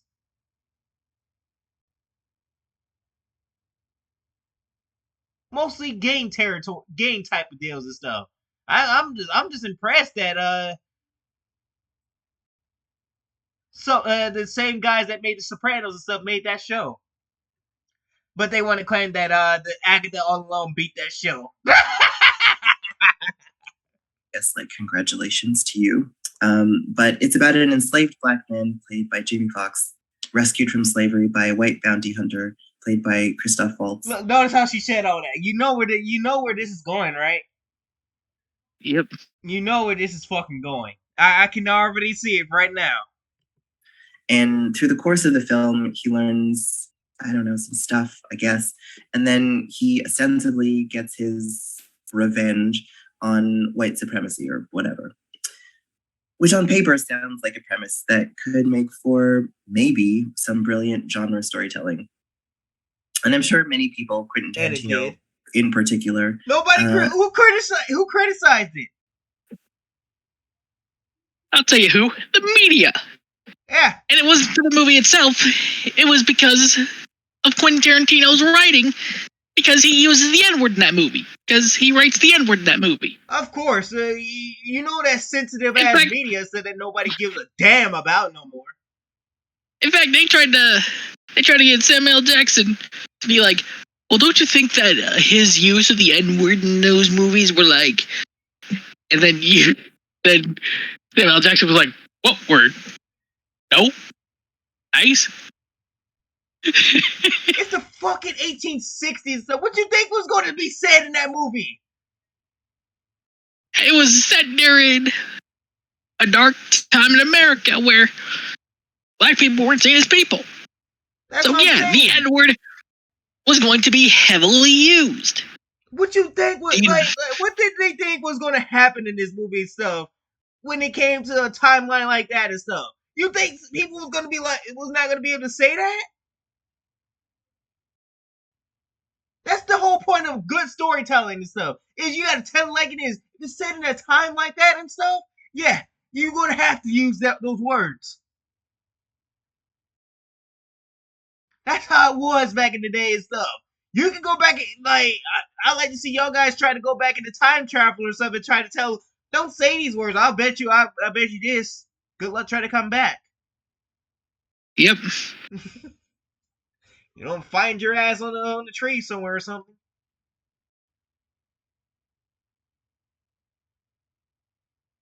I'm telling you, they didn't play back then, and y'all guys can't even fucking take a joke. What makes you think you could take watching a movie like that? I'm surprised they even watched the movie. Feel like it's a liberatory masterwork. But when I sat down to watch it, I realized how boring it is. And not only boring, but it's a perfect example. No. You. Whoa. You do not get to say stories that resonate with Django Unchained and then say it was boring. Nah. There is no way this fool didn't said that shit. In the words of Booker T, tell me they didn't just say that. Tell me they just did not say that.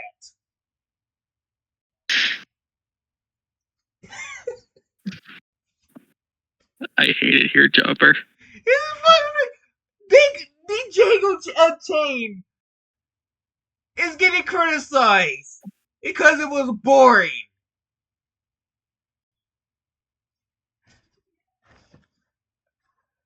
Oh my god, man. Are we really living in this world?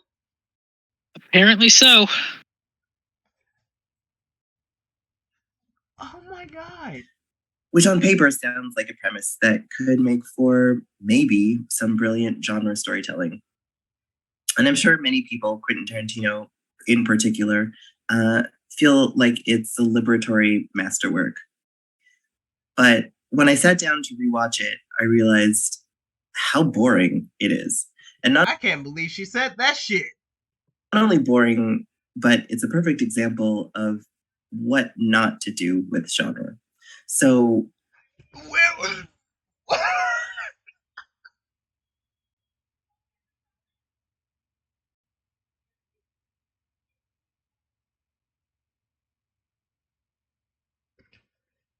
again with the Booker T line? Tell me they didn't say that.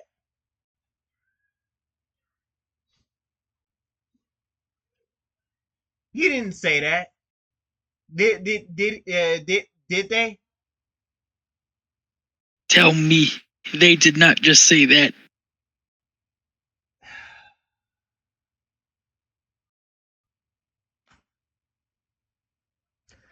No, let me show you a real example of what not to do. Why the fuck I still have this tab? I don't even fucking know. I don't want to look at this no more.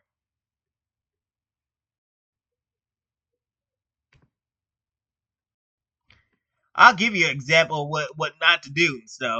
Look, I'm gonna use your favorite little TV show right here.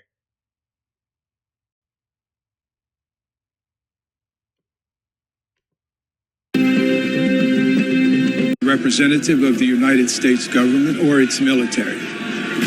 You are hereby stripped of your title and authority as Captain America, effective immediately.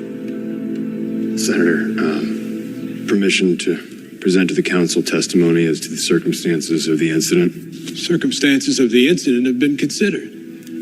It's only because of your previous exemplary service to this country that I'm recommending against a court-martial. With all due respect, Senator, I don't think you understand the gravity of the situation fully, thereby have misunderstood the circumstances. This is not a negotiation. I understand. This is a mandate. I'm just asking to be heard. It is a mandate. I understand that! I understand that. I lived my life by your mandates. I dedicated my life to your mandates. I only ever did what you asked of me, what you told me to be and trained me to do, and I did it. I'm just trying to show it. And I did it well. Cameron. You will be given an other than honorable discharge, retroactive to the beginning of the month. You will hold no rank in retirement and receive no benefits. Senator, I am Captain America. Not anymore. And if you continue to demean and denigrate the priorities and dignity of this council, you will spend the rest of your life in the U.S. disciplinary barracks. Consider yourself extremely fortunate, Mr. Walker, and return the shield to us with expedience. That's on what not to do. It's destroy a character that was well done, by the way. Destroy a character that, because he killed the terrorists and stuff. Yeah, makes total sense though, Wes, right? Yep. Makes total sense and stuff. Destroy his life and everything because he killed a fucking terrorist, man. Ho ho ho ho! That's a good storytelling stuff. But the Django Unchained, that's terrible storytelling. I'm sorry, because I will talk about how to do it right. But before that, Oh, great. We get lessons on how to do it right, Wes. Ain't that lovely? Oh, yeah. Yeah, that's lovely. So let's watch. Gonna have to talk about how Django Unchained and Quentin Tarantino in particular get it so wrong. Damn, you trying to make an example of Quentin Tarantino? Because in my work, I mean a lot of Tarantino's. Did I say his name right? These are people Quentin who Tarantino. say, I want this to be gritty, dark, or edgy. And they have this obsession with edginess. Sort of a context. What the fuck is this shit, man? Like, you can't be edgy and stuff. You can't. Look, what did I tell you? What did I tell you, Wes? I saw it coming from a mile away, man. It was because of the N-word. Actually, I saw it coming, but you were right on what you said. Your statement was right, along with my statement I made and stuff. That this person's getting butthurt because of the N-word. You were right about that part. I saw it from a mile away because I knew that it was because this film was apparently problematic because it told a good story about a timeline that was so dark.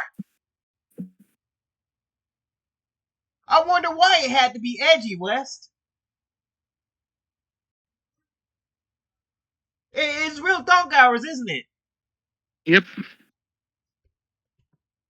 Free version of I hate it when art we're right. is supposed to make people uncomfortable. As an auteur, Quentin Tarantino feels like someone who grasps after edginess when they don't really have any human tragedy to explore the depths of. They don't understand that growth comes from trauma, sure, but it also comes. Do you even know what the fuck you're talking about? Like, what the fuck is this Dane talking about?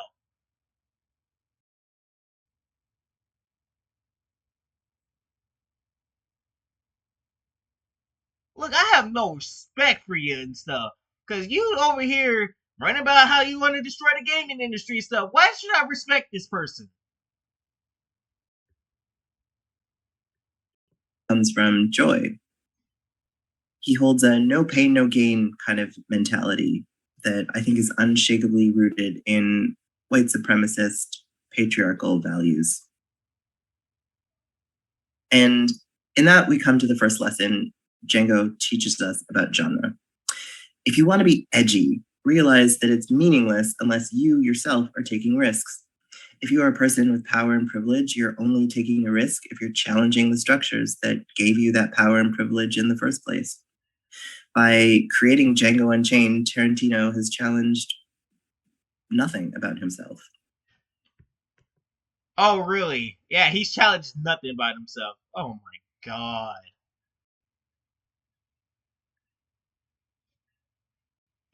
Wes, this woman is fucking driving me. whatever this person is. I don't know what to even call you. Lesson 1. Good genre starts with representation on the creative team. The foundations of the project must be solid. Genre is incompatible with the death of the author. In Tarantino's case, the man seems to thrive on people hating him, and so I don't hate him. But I do think his work needs to be critiqued out of existence, and that he specifically has to be addressed in any discussion of that work. Because Tarantino is capable of genre filmmaking, but the genre he's chosen with Django is blaxploitation. And why? I have my own pet theories. Personally, I think that it's the same thing we see with any non-Black creator who thinks that Black people are cool, but can't really examine the covetous nature of their feelings or their own role in Black stories. People who in life met a Black person that they either wanted to follow, fuck, or befriend and never resolved it. The equivalent of a boy pulling a little girl's pigtails. Brother, this guy stinks! It's a white filmmaker and No! Black. What the? I have phased out less from watching this person. Yep. All it is just bullshit. Tell us how we tell good stories by representation. What the fuck does that have to do with anything? I also find it humorous that they said, I don't hate Quentin Tarantino. I just think his work should be critiqued out of existence. So technically, you want him canceled. Is that what Pretty much. Yeah, I kind of figured that. Jesus Christ, man! Take risk. That's what Quentin Tarantino did. He took a risk. People loved the movie. And yet, according to you weirdos and stuff, it was problematic. Fuck you. Pain. So lesson 2. To make good genre, the emotion of the story and the challenges of it must be known to the author, or else whatever emerges from it will be empty. All flash and gore and no substance. But for the people watching today, that's rarely the problem, right? We're the people who probably said those first 2 things or fought for them. So with those 2 lessons established outside of the story, then I want to dive into the meat of it. No more premeditation. It's time to do a murder. Assuming that you are the right storyteller, that you're in the room, and that you're looking down the barrel of a narrative project you want to turn into a throat-ripping genre story, we can now go back to our 3 pillars of genre: identity, text and tropes, and power. So coming in from the outside, identity matters in the story as much as it does out. In Django Unchained, it's clear in many ways that we're not meant to identify with Django, but to watch him. The point of view character feels as though it's Schultz. We see this in Schultz getting the best lines, the most direct and meaningful confrontations with the main villain, the best, coolest, and most meaningful death, and also the moral high ground. Because whereas Django comes to his rebellion due to his own personal suffering, Schultz gets to pontificate about. I really could not tell you.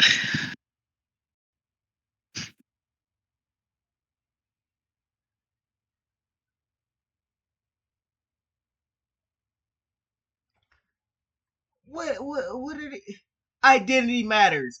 Oh yeah, I. That's the reason why our. This must be some cosmic joke. That's the reason why Hollywood's in the state that it's in because of shit like this, Wes. Yep.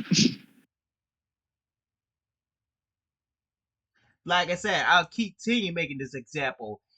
Like how y'all did John Walker dirty and stuff. this hero now turned into a bad guy because he killed one terrorist?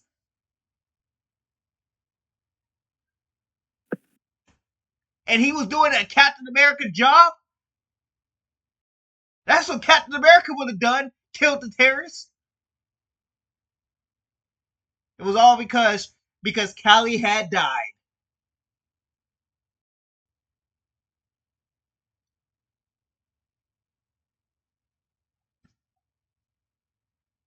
But yeah, this is problematic, man. What the fuck is this shit, right man? and wrong as a means to prove that he's an evolved man.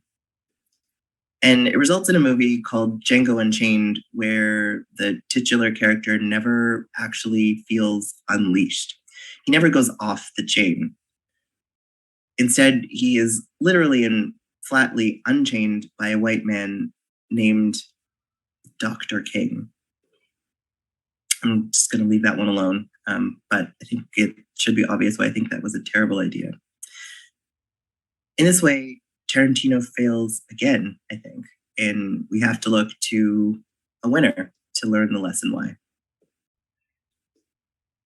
Yeah, it's Blazing Saddles. So, which I want to use to illustrate the next lesson.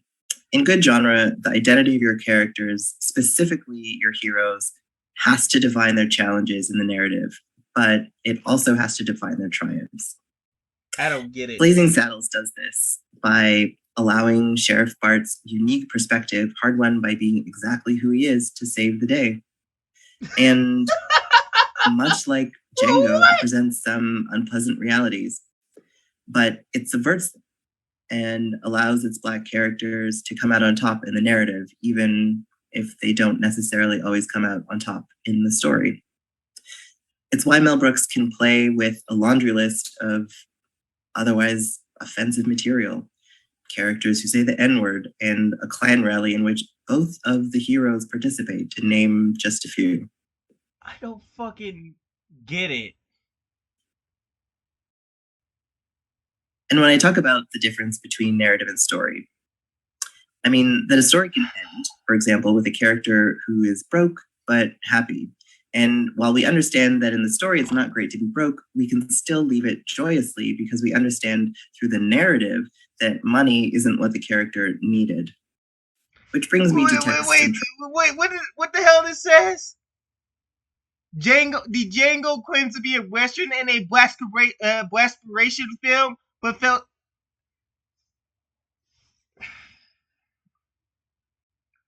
Is this thing fucking stupid, Wes? Probably. That was a term for the 70s. You stupid ass motherfucker. And the fact is that you think that the Django is a Blaxploitation.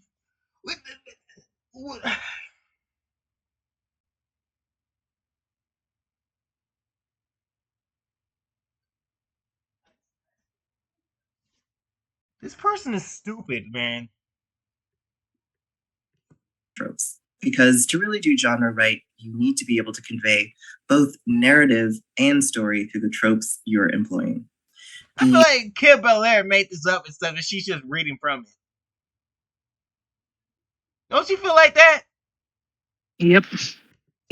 Aesthetic form and the conventions of the genre you're working in. Every genre has a history and a canon, a collection of references and narrative structures that make it what it is. That's why a space opera feels like a space opera, because there are bits and pieces that resonate with our understanding of genre convention. Just criticizing Django claims to be a Western and a Blaxploitation film, but doesn't really succeed at either. Mm-hmm. Django fails to fulfill the role of a hero. You would know it succeeded at doing it if you watched the damn movie. That's obscene. Saying this, did you even watch the movie? And if you did, were you even paying attention? I don't think this person ever watched the movie. They probably didn't.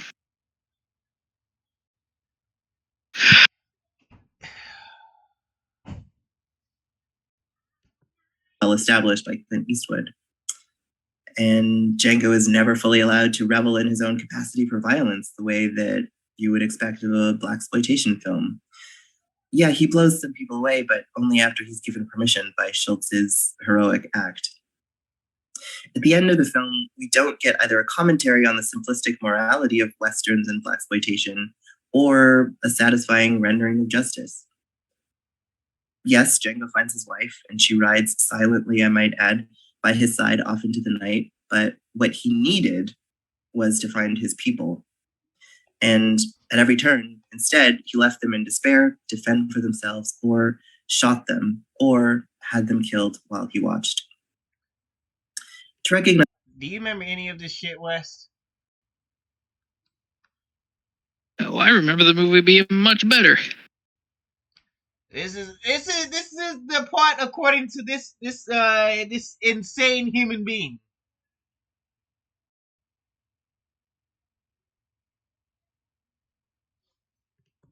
That Tarantino isn't really delivering on the genre he claims. We can look at Blazing Saddles again. Blazing Saddles. No. Now you're going to.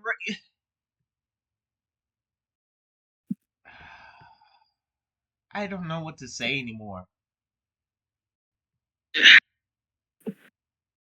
This is real bullshit. We still got like 10 minutes to go, Wes. God. Oh, Jesus Christ. Is also doing double genre duty as a Western and a comedy. And obviously, it's Mel Brooks, so the comedy is on point. But what often gets ignored is that it's also a really solid Western. It features a classic love story between a lonesome cowboy and his sidekick, but where historically the casting would have been reversed. In Blazing Saddles, Gene Wilder's character is playing support class perfectly, using his whiteness as a shield. So let me get this straight. So it's all right for the black to be lead and stuff, but the black can't be, the supporting character and stuff. That's what you're trying to say? Like the white man can't lead and stuff? Does it even fucking matter?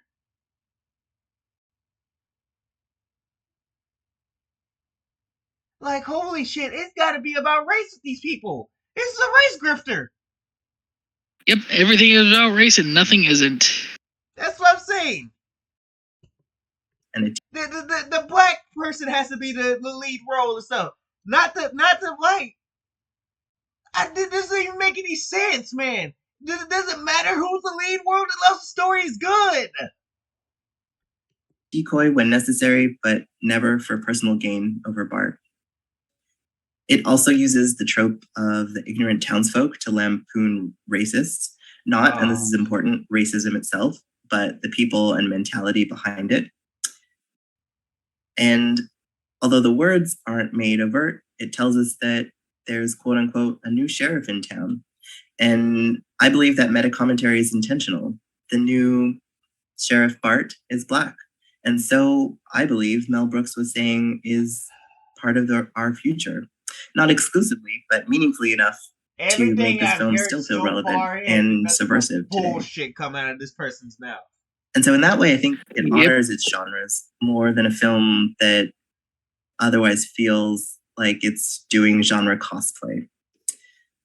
So good genre understands that it earns its freedom from knowing its boundaries, and it uses its aesthetic language to honor, reference, and subvert context. Good genre understands that it earns its freedom from knowing its boundaries, and it uses its aesthetic language to honor, reference, and subvert convention. Texts and tropes are key. Now, the final piece, maybe the biggest failing of Django Unchained as a genre film, is power. And I'll get to the lesson early because good genre must consider its relationship to power. That is true of horror, science fiction, superhero movies, and it's incredibly true of blaxploitation films, and more granularly of a subgenre, a cursed subgenre within blaxploitation called slavesploitation, which honestly sucks to even have to say, but it is what Django Unchained both aims and claims to be. And so it nails the exploitation, providing graphic imagery, brutal violence, and gore, but it fails. What the? I'm losing more brain cells. Huh? Chopper, I'm getting so close to tapping out, man. I'm losing more brain cells by the minute. Like, racism and slavery is that silly little thing we did in the 19th century. When the fuck he said that?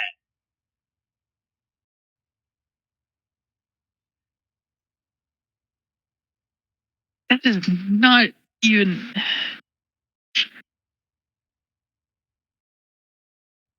Tarantino has the earned the right to laugh. Wow. They're saying that. Oh yeah, I don't like Tarantino. I don't like what Tarantino's movie stuff. I don't think Tarantino's a bad person and stuff. But what he did here was problematic. Oh, I don't like him. I don't hate Quentin Tarantino. I just think his work should be critiqued out of existence. At this point, you're saying that you don't even fucking like him. Also, I need to point this out. Tarantino hasn't earned the right to laugh. Huh? Nothing in Django Unchained was meant to be funny. You know that, right? You're comparing apples and oranges here. With Django Unchained and Blazing Saddles. This is how you know they didn't see it. You have a drama action western set during slavery.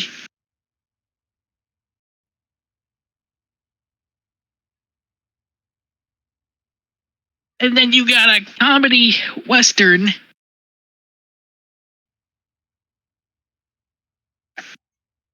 set around the same time. They're two different stories being told in two different ways.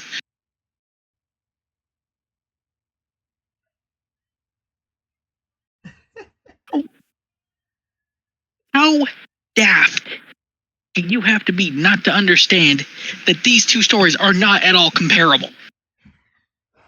This person thinks that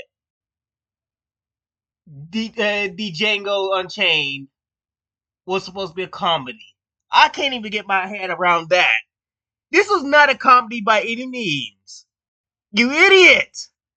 Sure, it had some funny moments in it. That got a chuckle out of me. Yeah, it had some funny moments and stuff, but other than that, it wasn't even really a comedy movie. It was a more serious manner. It was a drama action movie.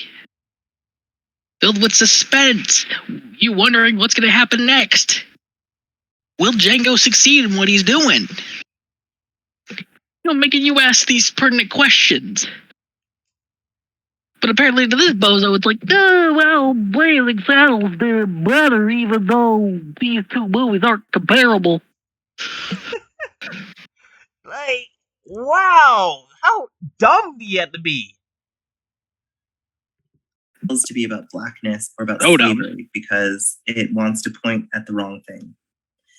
In a scene where the KKK are shown to be a crew of bumbling idiots, we get a feeling that Tarantino is almost there and capable of some genuinely good comedy. But even in reducing such an iconic... Again, there is no comedy. Why are you... What the KKK... And even again, that was an example of a funny moment.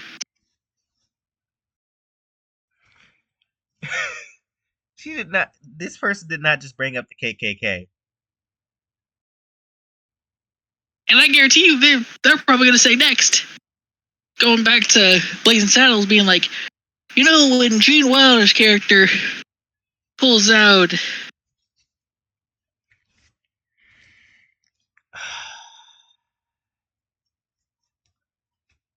when they're talking to those Klan members and he pulls out Clavon Little's character, he goes, "Hey boys, look what I got for you." That Bart goes, "Hey, where are all the white women at?" That was an example of things that has earned our right to laugh. I hate it here, Chopper. I really do. Oh my god. Like You're a Avatar of fucking racism idiot. to a bunch of fools, we're made to feel that racism itself feels silly to Tarantino. That he hasn't earned the right. It really didn't, though. Django It Unchained. really, but then again, it's not a comedy. How many times we gotta keep telling you it's not a comedy?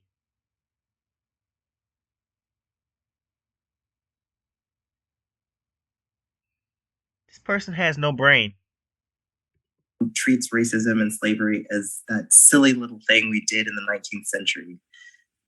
No, Even he's its not. plantation owning- Well, where are you getting this from, bro? That he's doing that. Where are you getting from?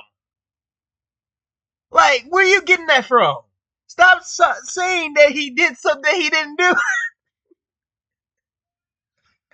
Oh my god.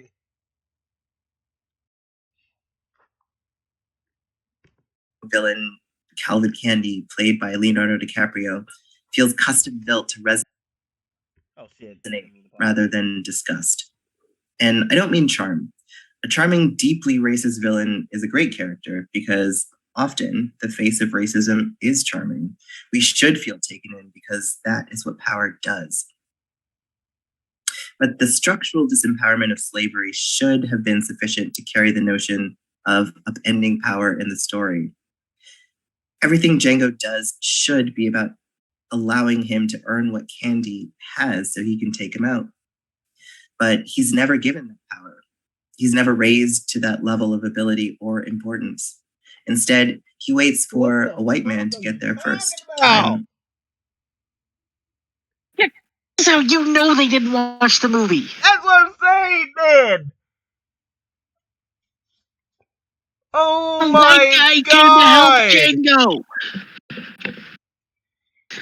You did not watch the Django, so you lied to the bottom of your team. So you know that was scripted by Kim Bel-Air. That's how you know this was scripted by Kim Bel-Air.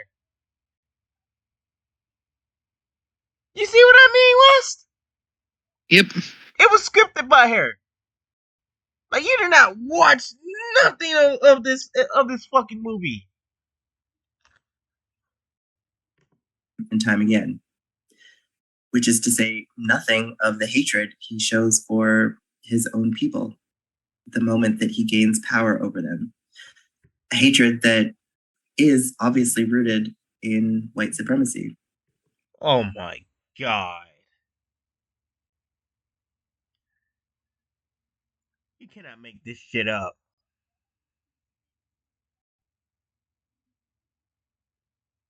Yeah, I would be looking with this face too and stuff if I had to say some stupid shit like that.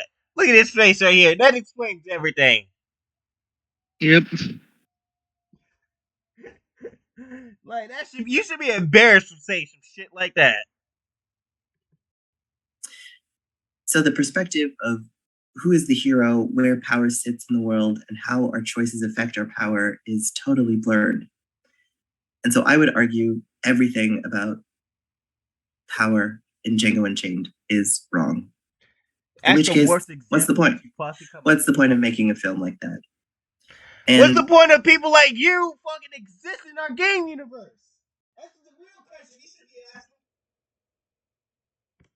This is where some of the hardest conversations I have at my job exist. Arguably, this movie should never have existed. Because just like your fake ass job that you have, your Sweet Baby is a fake job. I just want y'all guys to know that it's a fake job and stuff. Because the fact is, when the companies don't need, like the AAA companies need to fire somebody, they're the first ones to go.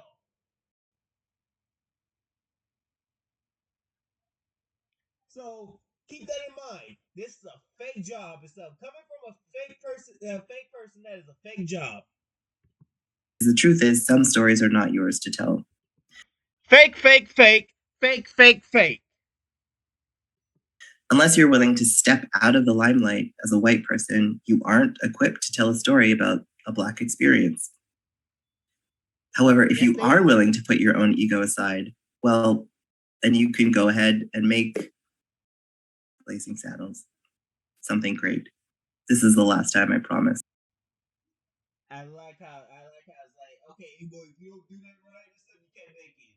But if you can make something like Blazing Saddles, go for it and stuff, but it has to be by my approval.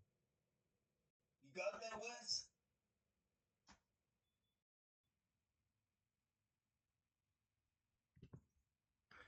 Holy shit, man. What the fuck are we watching, man? What the fuck are we seriously watching?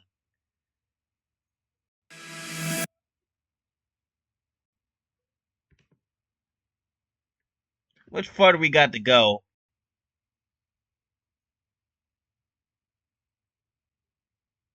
What the fuck is this?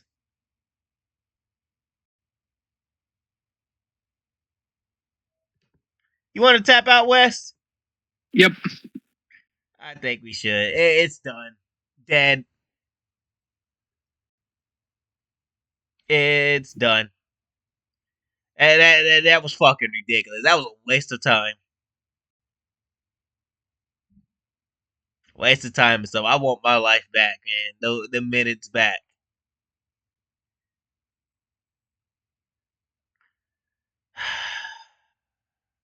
That's fucking pathetic.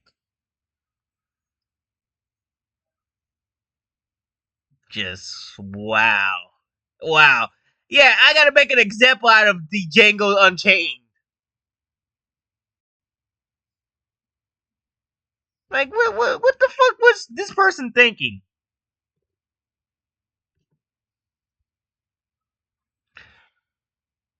So, guess what? We got somebody back in the headlines again, West. Yeah. Remember the one that said that she was taking a break from Twitter? Because everybody was criticizing the Marvels? She never left. Well, she's back again with Agatha and stuff, and I'm pretty sure that when this is all said and done, she's gonna say, "I'm taking a break because Agatha's being criticized." How much you want to bet, West? Yep. I'm willing to bet that. And this scene was apparently sexy. We already know who this is made for and stuff. But we got good news. We got good news about Agatha, right? So for those folks that claim that they watch shit like that and stuff, what will I have to tell you that within the three episodes that we both watched, it only garnered 9.3 million global views on Disney Plus.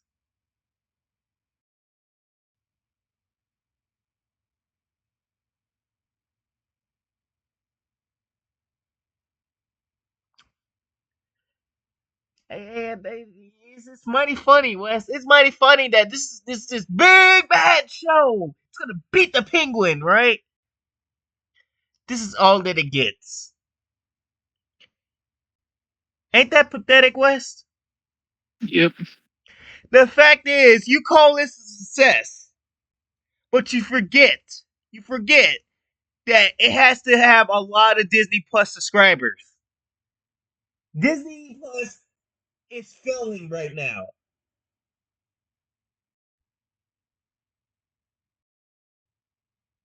It's failing right now because nobody's watching this shit and stuff. A lot of people are unsubscribing and stuff. So if Disney can't make up the views and stuff, make up the views on Disney Plus and stuff, what you think that means? That means it's not a success. 9.3 million views is not a success, West. But they keep claiming it to be because some retard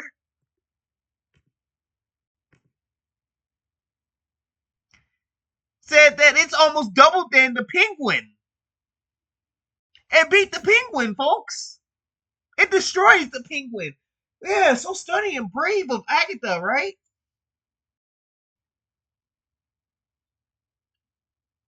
Oh yeah. Very stunning and brave.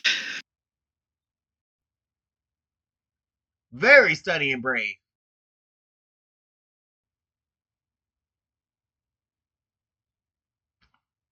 But these guys are too retarded to realize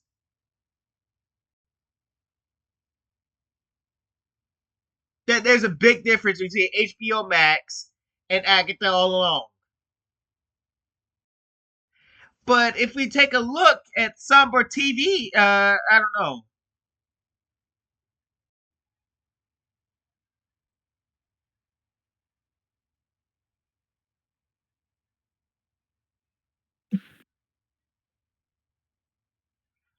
So this is what they're comparing to. They're trying to compare to Penguin, which only released one episode, right, Wes? Yep. Agatha's already had 2 episodes, 3 episodes by now, stuff. So I don't know. So I think this is by the 2 episodes and stuff. I think this was given to us before the 3rd episode came out. And you know, Disney's not gonna report us to the real numbers because you know they're fucking scared, right? Yep, they are not. So we had to find other ways to get the numbers and stuff. This is in 7 days, in 2 episodes in 7 days on a worldwide channel for 9.3 million. But yet but they want to compare that to a Penguin, which only debuted in 1 episode. You can't compare something like that to something that only has 1 episode. Marvel decided to release 2 episodes of Agatha, and it only garnered up 9.3 million. That's not good. But yeah, you got this idiot right here says that it destroyed the Penguin. Yeah, we easily debunked that and stuff because they didn't destroy the Penguin. As a matter of fact, on one of the lists that is out about Sombra TV, I think Agatha is even on the list.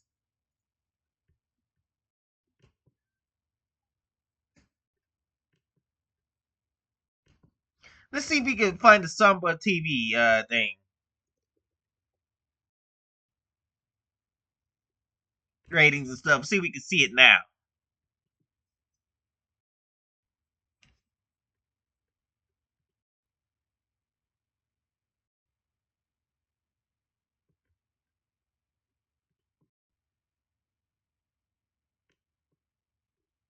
This ain't this stuff that I wanted.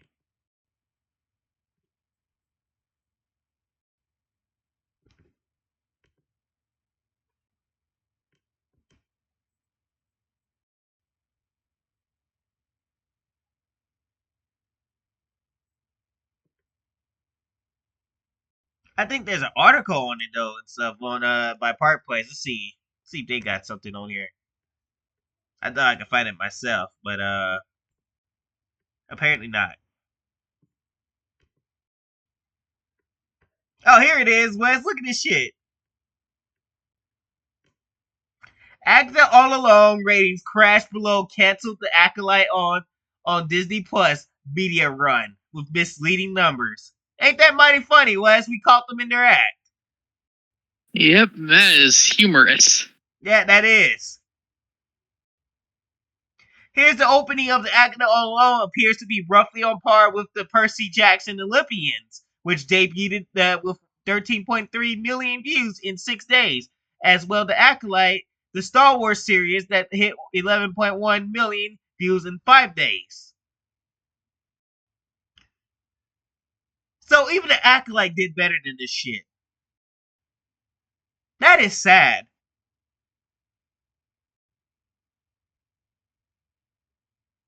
That is really sad and stuff. Marvel really thinks that they got themselves a hit. That they were trying to spin this shit for Marvel stuff.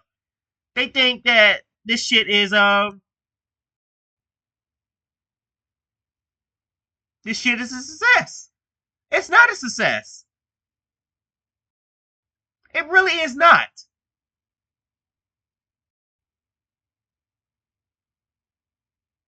This is coming off of Deadpool and Wolverine, by the way, too. And when we find out the budget for this show and stuff, and these viewer ratings are this low like this and stuff, we're gonna really see how much money they really lost. This is coming off of Deadpool and Wolverine, too. Yep, very, very sad to think about. It really is. After they had themselves a big hit, let's fuck it up with Agatha. They should have canned this shit. They should have been like, yeah, we just came off of hit, and so we got to get rid of this.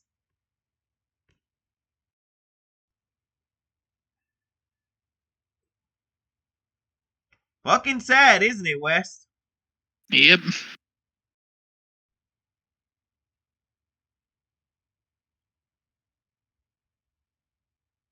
Oh, we got to talk about Alyssa Mercante.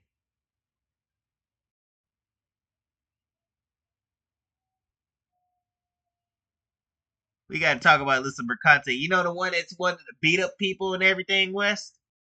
Yep. Wants to beat up YouTubers and stuff, but then when the female YouTubers all came after her, like she had Melody Matt come after her, she had Vera Dark come after her, Mur Jade came after her.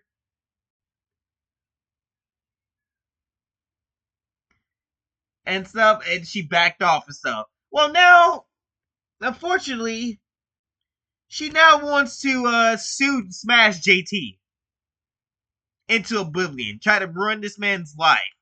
And she sent him a cease and desist. Which thankfully, he's not bowing down to it and stuff. He said he's hired himself a professional lawyer that actually sent him a message back. Tell we're ready to fight this course and stuff. Take this to court. He's willing to stand his ground. He's standing his ground and stuff. So for her sad attempt to try to scare him and stuff, it's not working very well. Which it should be. You should stand your ground and stuff. Because if anything is, she tried to defame him and stuff. And now look at this shit. Now we're gonna read through this letter, Rest. You wanna read through it? Yep. This is great. This is gonna be great. Oh, this is gonna be great. This is the letter that he that this so-called. Oh, by the way, when I found out we found out about this lawyer right here and stuff. I don't even think he's really a lawyer. People are saying that it's not really a lawyer.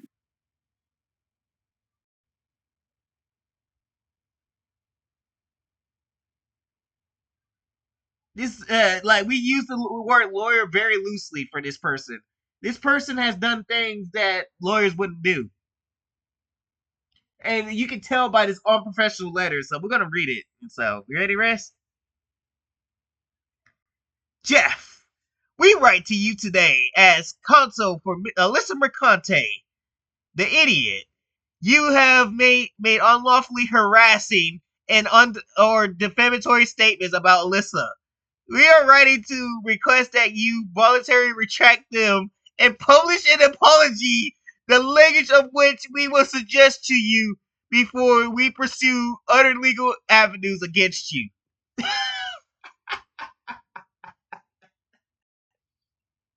you believe this shit, Wes? Who says that in a lawyer statement?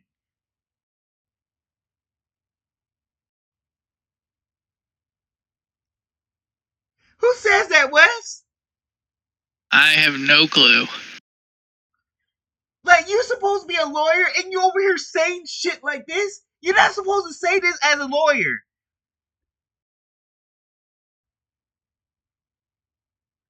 They're looking for they're looking for Smash JT to be this bad guy. And it's failing miserably because we have dozens of evidence that has Alyssa Mercante holding the bag. Literally. If Jeff or Smash JT takes this to court,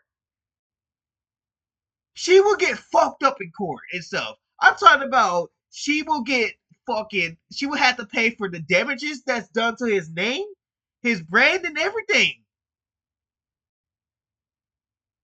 She's gonna go fucking broke when this is all said and done. And then she's gonna have to pay this fucking scam of a lawyer back his money too.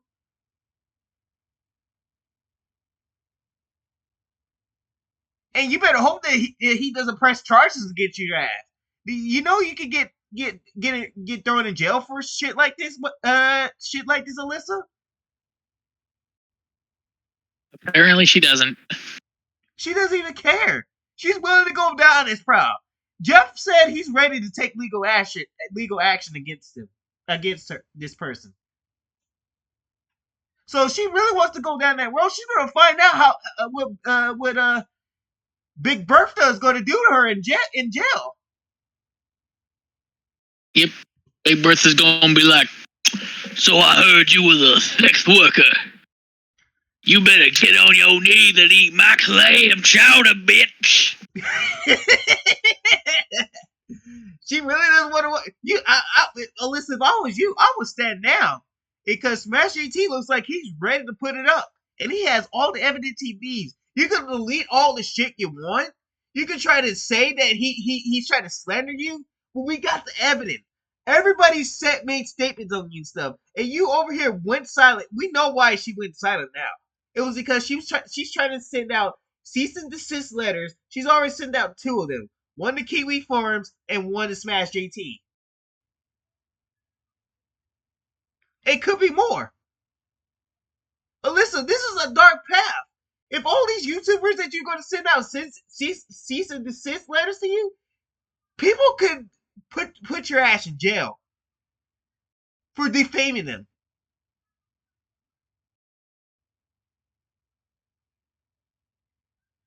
But go ahead and do it. Go ahead and do it. It will not end well for you. It's like you're going to be somebody's bitch.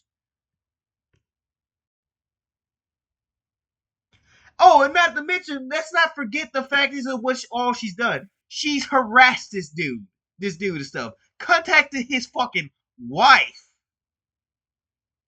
West. And even went to his DMs and stuff and said very hateful shit to him. Yep. That could be used against you in court, bro. You are going to get fucking wrecked. So you better just stand down. You better just stand down. But she's taking it this far.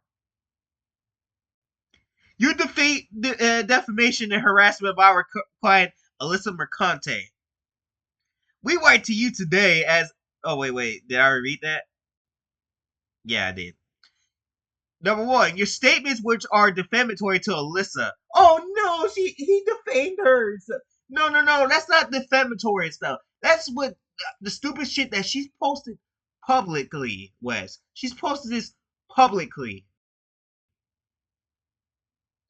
And all that he did was just made videos on it and stuff saying like how bad this is, how insufferable this woman is. When you put your shit on public and stuff, people has every right to say their opinion about you. This is all what it is. This is opinions and stuff. We have the right to defend ourselves. And yet, apparently it's defamation, West, according to Alyssa. Watch this. Yep. On or around March 30th, 2024, you tweeted horrification. Oh, I'm sorry that he's not. He's sorry that she just goes around talking about how much she's a sex worker. Wait. We have the evidence right now, West. You just sent it in the DMs in the thing, right? Then what is this?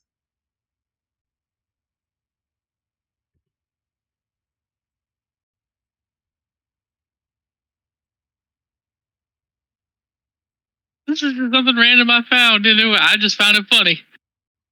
More to add to Smash JT's list. Smash JT, all he has to do is go and gather this shit up, and he got you. He got you. This case will be over in about a week. Oh, and if he gets Mac and Vara Darkovs, this woman is screwed 6 ways to Sunday. He gets all testimonials, witnesses and stuff. Gets witnesses in video call, like Johnny Depp did in his court case. It's over for this bitch. Smash JT has so many witnesses. This woman won't stand a chance. It will be over.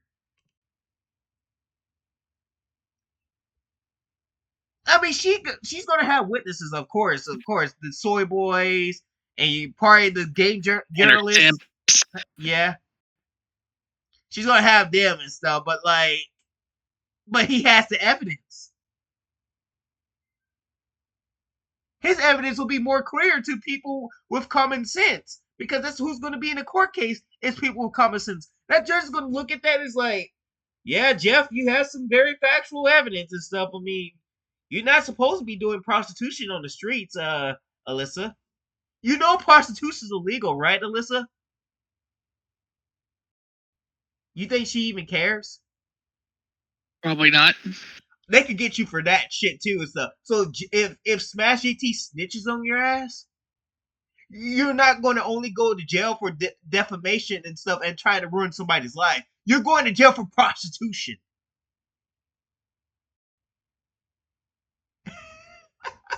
So you literally are going to get yourself in trouble. There's no way of you winning this.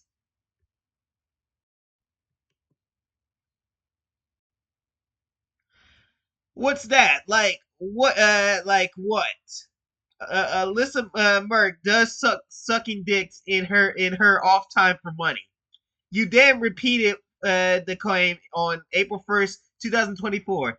How do I put this in a way you'd grasp? D'Amico was about as much as fun as sucking 20 dicks in a row, but instead of being paid for it, I paid $10K to do it. In response to one of Alyssa's tweets, you then published a video to YouTube on April 4th, 2024, in which you stated Alyssa Mercante has since come forward stating that she used to be a sex worker, sucking dicks for money before working at Kotaku. You repeated this statement on YouTube on May 1st, 2024, 5 and May 3rd, 2024, as well as on your website. He ain't wrong. She has came out and said this multiple times and said it loud and proud, Wes. Yep. We've done videos ourselves on you saying this shit. We caught you in red-handed and stuff. If Smash GT was to find our videos one day and say, we need you to come testify in court and stuff, me and Wes would be glad to do it too.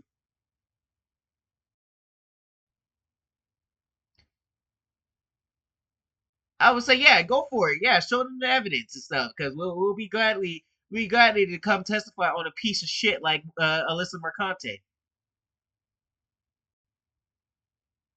And nothing will satisfy me more is to see her lose everything. So because she decided to do this shit. I don't like to see people lose their shit, but I make an exception for people like her. She's insufferable. She's trying to get people deplatformed, beat people up and stuff, want people to end themselves and shit. And then she's doxed people. Yeah, always trying to fight somebody. How can we show empathy for somebody who's doxed people, who's trying to fight somebody and stuff, and who's threatening people, and stuff? How? So we have nothing more but just to take it away from you, Alyssa. And if it has to be done by legal and stuff, then so be it. And very well. Very well. Yeah, that's one way to get you to stop. Is by throwing your ass in jail. I hope Smash JT goes to take. I hope this continues so Smash JT can take this to court. And he fucking wins this shit and she gets thrown in jail for this. Jeff, those statements are factually false, and you knew they were false when you made them. Who said this in their lawyer statement? Why? Why would you say that his shit was factually false?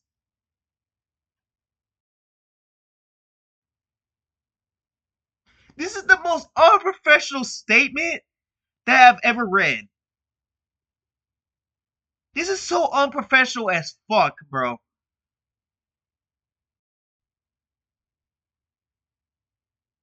Yep. Alyssa has never come forward stating that she's engaged with the conduct you claim. Yeah, we can debunk that so easily. And if she deleted the tweets, the internet's dead forever, motherfucker. So, what you gonna do about that? I don't think there's.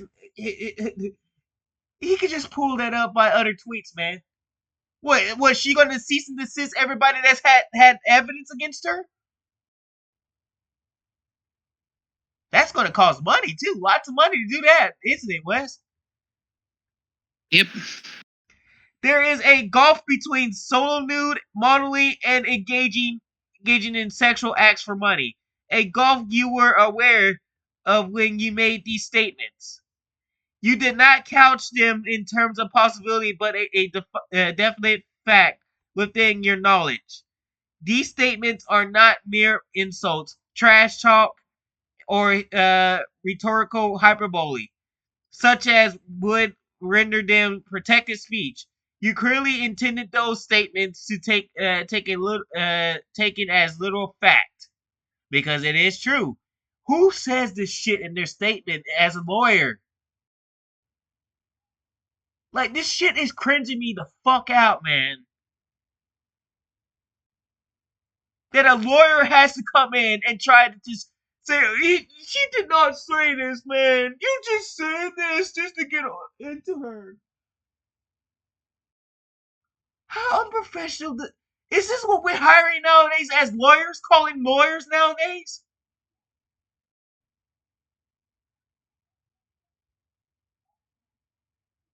I think law school needs to start evaluating if they truly are lawyers or not.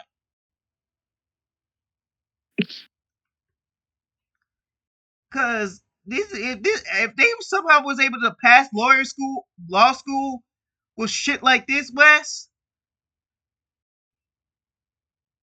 then I guess Probably not. I guess the schooling system must have been really fucked.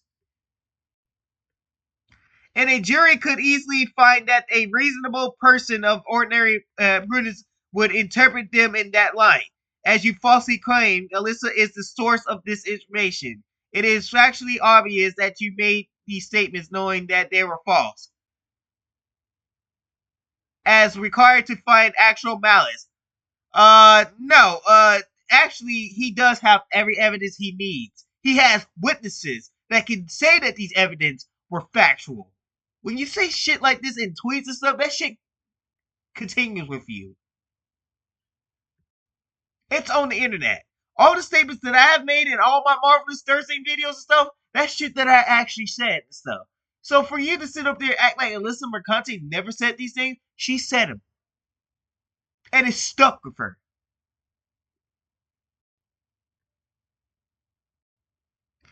Under New York Times versus Sullivan, I don't even want to say that. Furthermore, because commenting on Alyssa and her work has proven so ludicrous for you, there is an incentive for you to continue up the ante in your criticism of her. While you could have left your statements at mere opinion in hyperbole, which he did, doing so would eventually lead to flagging esteem from your horde of fans. Dude, that's not his doing this stuff. YouTubers say we don't condone this type of shit.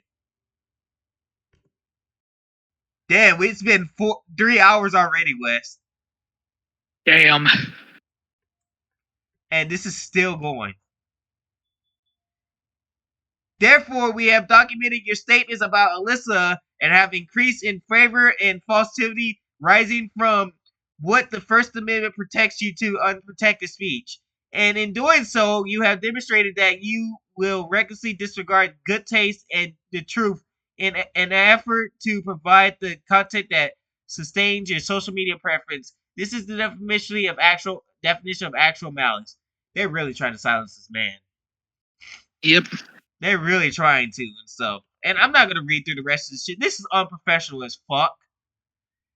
And stuff. And the fact is, he has every right. He has a case to fight. He has a case. So if you try to take this to court, he can literally use the evidence that y'all try to do to get him slandered, get his channel taken down, his livelihood taken away from him. You try to have him fired. You try to have his marriage ruined, Alyssa and stuff. So he can use all that shit that you try to use against him against you. You're going to get in trouble for this shit and stuff. Not him. He's hired him a good lawyer and stuff. He's ready to fight you in court. Oh, and by the way, in this letter, that message that I don't even care to read and stuff, it was an apology. It was apology. It was it was apology that he has to do. Like, they wanted him to say it in a certain way and stuff. Basically saying in public live action. They wanted him to go public with this apology. Basically make him a bitch. Basically. That's unprofessional, bro. You don't do that shit. You did not do that shit. So with that, Alyssa, good luck in your case. If you decide to pursue this. Because it's going to be one hell of a fight you're going to do. You're going to go broke in trying to do this shit. You're going to go broke.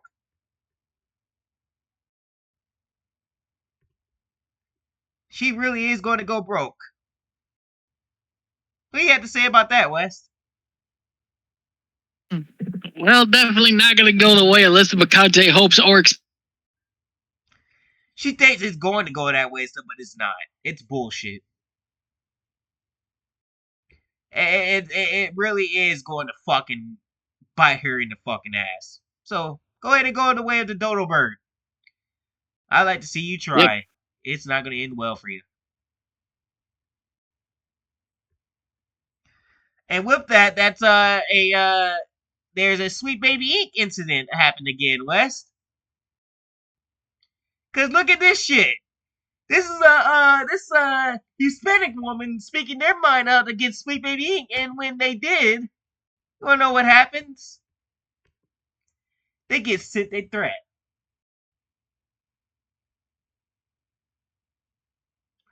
Look at this shit. Now, we don't know if it's real or not and stuff, but it looks real. I think this looks spot on. Look at this shit.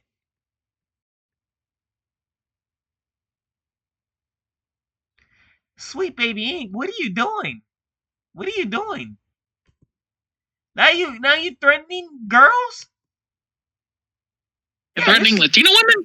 Yeah, you threatening the so-called person of color, your racist term?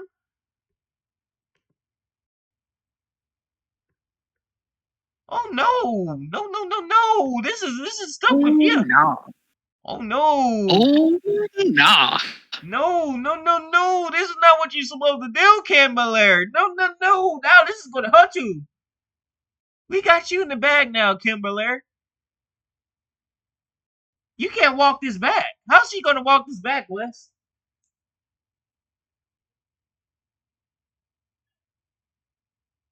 Final warning. You threatened this woman. Wait, hold on. Let me read this for you. All right, listen up. You've got to cut the crap and stop harassing our staff at Gabe's. We as a company will come after you. Final warning.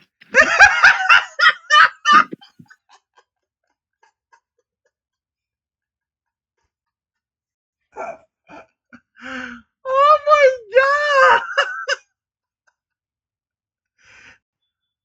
Well, we're supposed to take this company serious, West. This is unprofessional as fuck. What kind of a company goes after somebody, a human being? Is this what corporation is doing nowadays? Man, they doing something out there. Wow! This is why people hate corporations.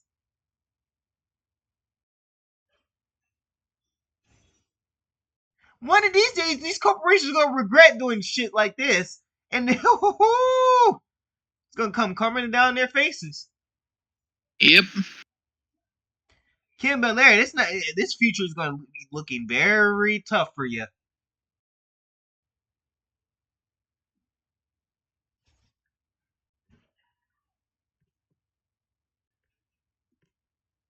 Good luck.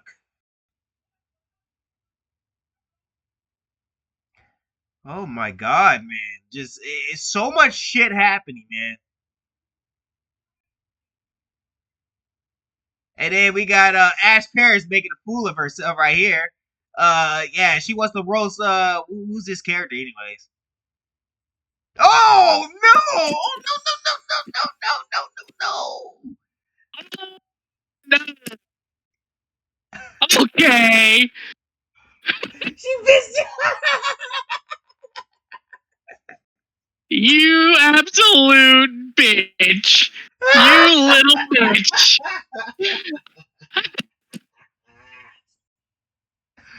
Oh, well, let's see if she locked her account down. I got to see this. Hold on, let's see. I bet she did.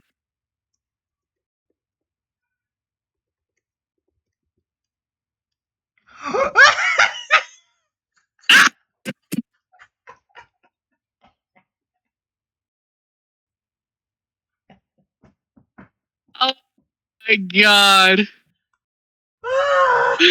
She was getting dunked on again, and she had to lock your account. What a little bitch. What a bitch. She went the way of the dodo bird. Take a look.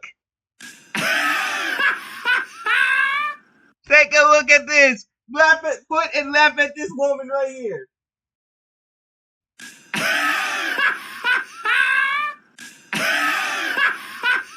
There we go. There we go. She locked her account down. Wow. This is funny. The backlash was on too much for her, Wes. Yep. It was too much for her.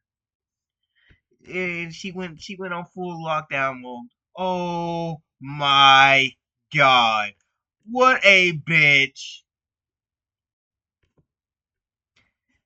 Little bitch can't handle the heat. Yeah. You can't handle the truth.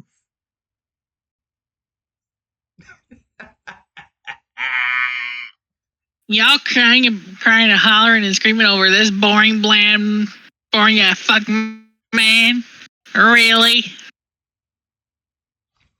He was the best character Sony's put out in decades. Yeah. Oh, I wonder why you locked your account down though and stuff. It was mighty funny when you said that shit too. If you're gonna bitch out, then why you said it? If you're gonna talk shit and stuff, be ready to take some heat. Then why you say in the goddamn first place? It always baffles my mind. They say shit, then they want to run away. Yep. That's what they always do. All these motherfuckers doing stuff.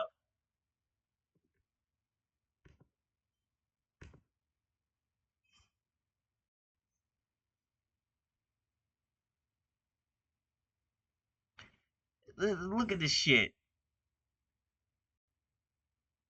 Pussied out. Everything. Oh, we knew you were a bitch, Ash. We knew you were a bitch. Bitch ass bitch. Bitch! Coward!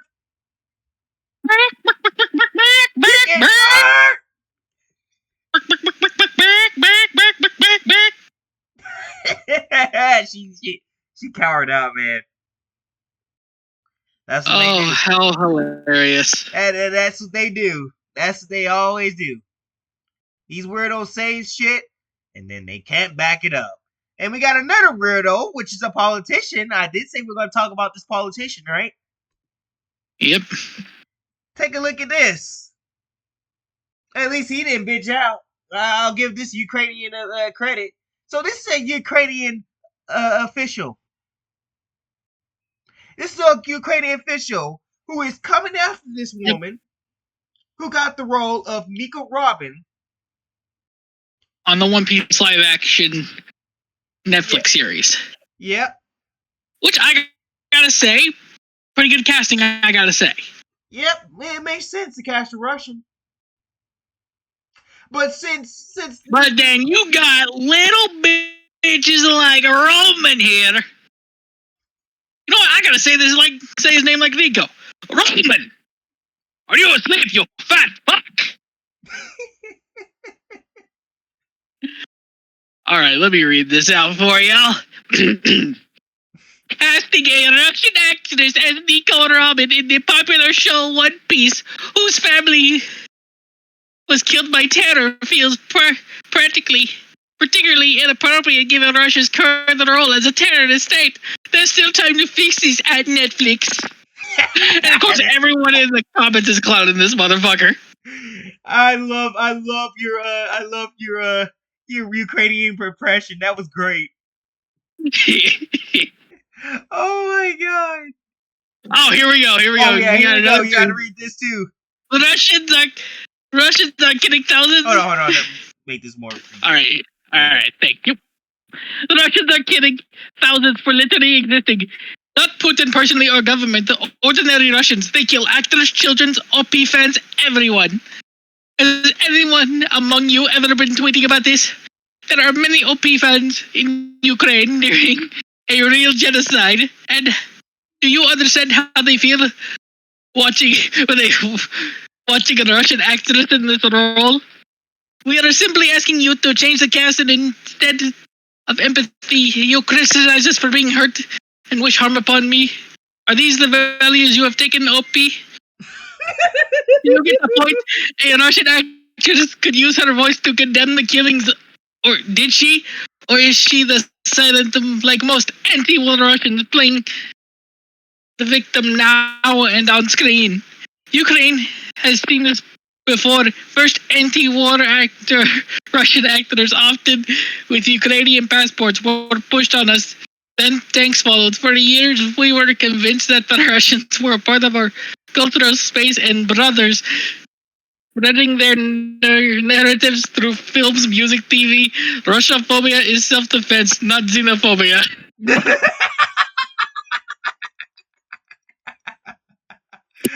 Oh my god, that was so perfect. I know I heard your voice. I mean, I've been coughing like a motherfucker like a TB patient for the past few days anyway, but holy shit. You did the Ukrainian so perfect for all that shit you had to read. Oh my god.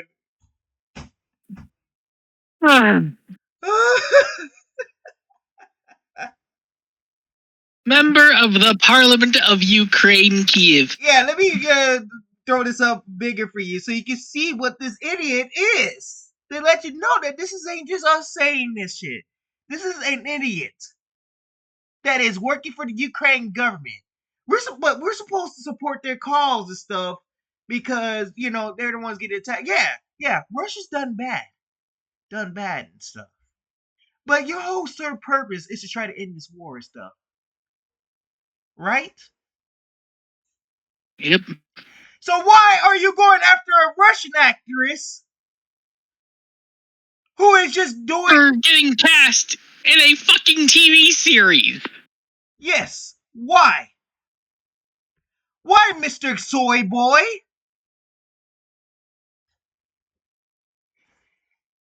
You know, your people is over there dying right now, and stuff. You should be focusing on them right now. Focus on trying to save them.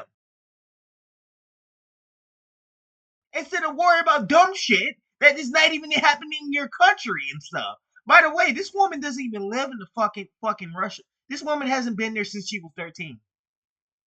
Yep, she's been living in Germany for the past 2 decades. Yeah. So that your statement is thrown out the window completely. So I don't even think she's in Germany. No, she's in fucking America. So how the fuck is the Russians gonna get over here and try to kill her if you claim that she's gonna get attacked?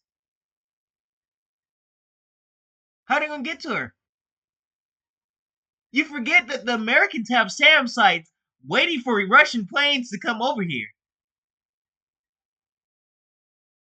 If they can't even make it over here. I heard that their fuel's been bad. So they can't even make it all the way over here. You forget how well America is ready. Is ready and stuff.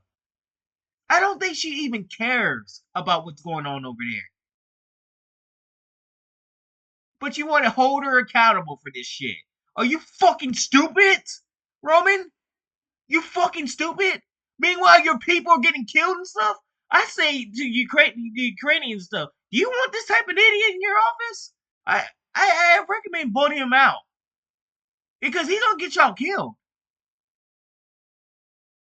Instead of him being worried about,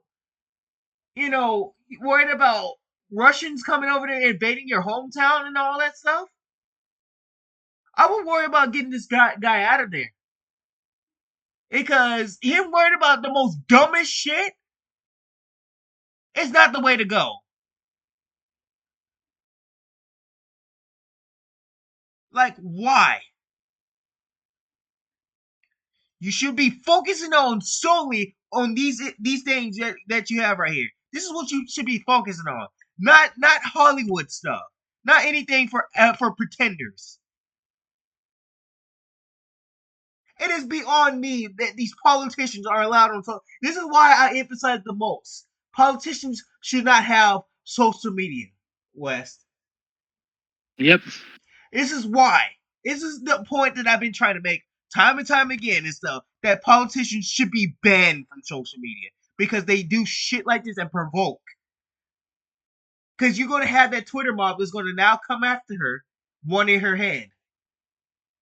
Now that he's done this, now you're going to have Twitter. You're going to have the Twitter mob, the weirdos on Twitter with pronouns in their bios, trans flags in their bios and stuff, the Ukrainian flags in their bios, now coming after her, wanting her head, wanting her dead, and everything.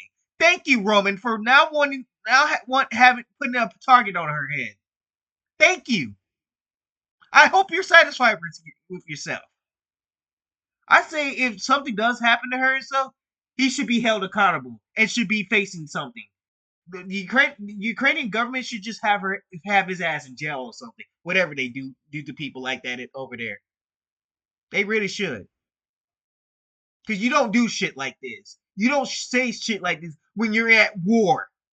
You should be taking war seriously. This over here makes it look like you taking that war as a joke. When your country fucking needs you right now. Get the fuck out of here, you fucking immature piece of trash. And get the fuck out of here. Fucking politicians, man. They fucking anger me the most when they come on here and say some silly ass, whack ass shit like this. Yep. They anger me so much. And so I cannot stand politicians when they do that. Pussy ass politicians, man.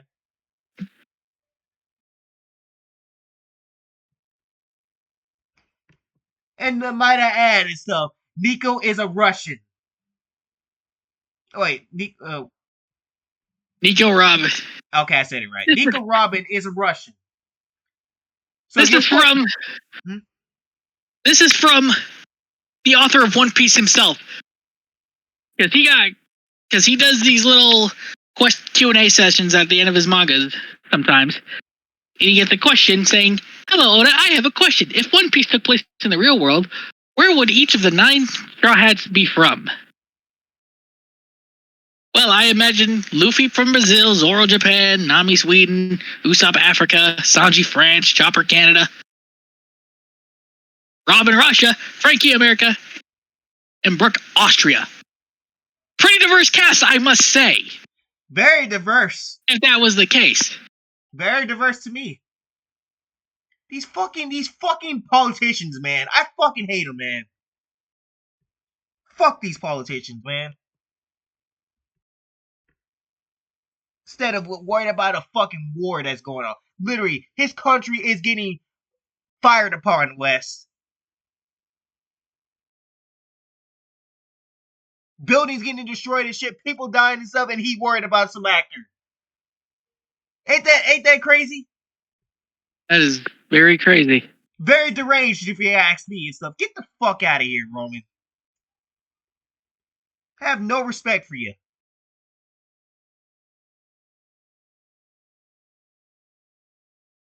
Ubisoft's in a lot of trouble, though. Yep. Because look at this shit and stuff. They want to claim that they have no agenda and stuff. Well, take a look at this, West. We got Ubisoft for LGBTQ characters, West. We got, let's see what else we got that proves Ubisoft is a liar, right? Yep. We got drag queens at Ubisoft.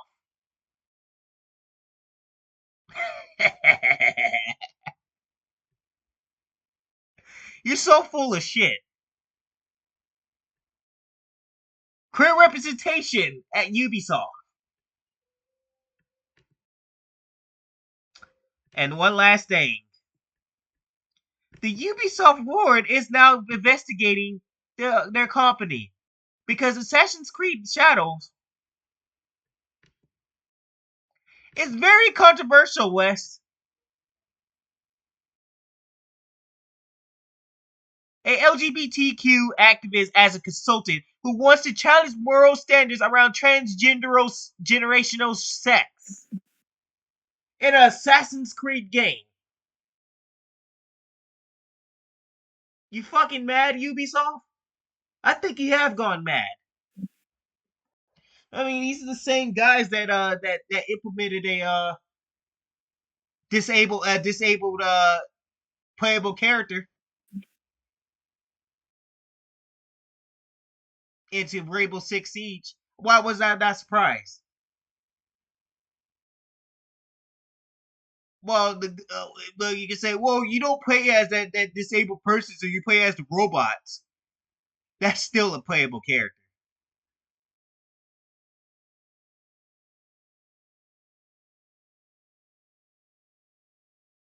It's very funny, Wes. It's very funny, isn't it? Yep. How corporations like to lie, and then when we catch them on the line, we didn't do this. Wow, just typical corporation moment, right? Yep. Ain't even worried about Angel Reese and stuff. We already know about Angel Reese. She's a fucking bully to Caitlin Clark is what she is. You ready to talk about Blade? Yep. How many times we gonna have to talk about this fucking movie, man? Just can this fucking movie. For real, you're not gonna get anywhere with it, because clearly you can't. You can't and stuff. You really can't. There's a new Blade director now. A new fucking director? How many directors did this movie fucking go through already? That's what I'm saying. How?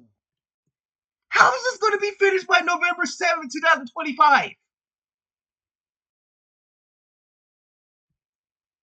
A new director. This is now like the 9th director. Now I gotta look this shit up. I don't believe this. And this is their... And they lost another director back in June. This is so fucking sad, man.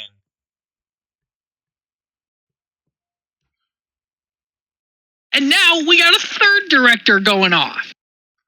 Oh my god. Why even bother at this point, man? Just can the movie. Give us something else that will fulfill that spot, man. Actually, don't do it. Don't do it and stuff. We don't need 4 films. Just give us 3. You got Captain America: Brave New World. You got Thunderbolts. And you got Fantastic Four. That should be good enough, right?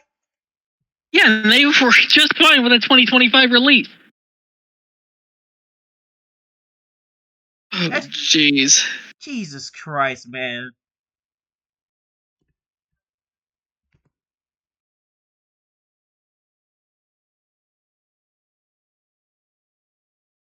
This is unbelievable.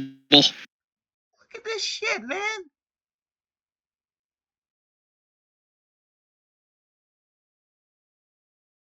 November 7th, 2025. They can't even started a fucking script. Yeah. No script, no filming has been done. Like, what the fuck are they doing and stuff? And they're trying to play it off as like, well, we gave you we moved up Thunderbolts to May 2025 now and stuff. So I mean, we should be accountable for that. Credit for that. Nobody doesn't fucking care. The fact is that you try to get a Blade movie out there, so you can't even do that.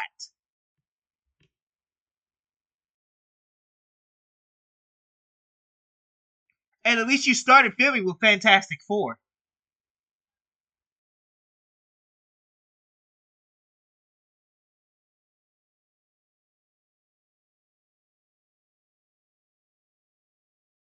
I don't see this ever coming out, man. It's not. I don't see this ever coming out. There's just no fucking way, man. The budget's gonna be out of control at this point, Wes. Yep. Don't this cost money to get directors?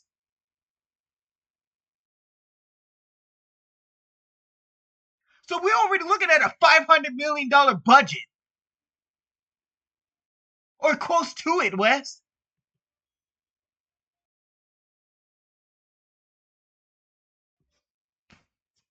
I don't believe this. Marvel, you just trying to ask for ways to not make a successful film. And what hurt y'all the most is when Wesley Snipes said, I'm the one and only Blade. There's only one Blade. There's only ever gonna be one Blade. At this rate, I fucking believe it! I believe it too! Like... Wesley Snipes must have looked at that empty Blade set and was like, there's no way this movie's coming out. Yeah, Blade is... Yeah, Wesley Snipes been hearing all the shit about Blade, and he was like, you know what? I'm gonna talk to Ryan Reynolds to see if I can't get a line about me being the only Blade. Him and Ryan Reynolds must have had some discussions about that and stuff. It was either Ryan that had decided or Wesley had said something about it. He was saying... Wesley Snipes was saying something about the Blade movie on Instagram and stuff. So it probably was his idea. I mean, remember that post he made? He was like, Lordy, Lordy. Something like that. Yep. So, I mean, if Wesley Snipes is saying, he's obviously telling you something, Marvel, that you should probably fucking can the movie. Or you'd be better off bringing back an Old Man Blade movie.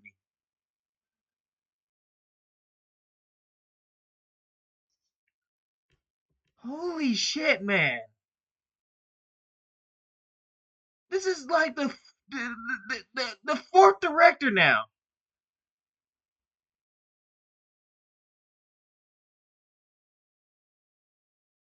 How much you want to bet this one's going to? Yep. I'm betting it's gonna be a matter of time.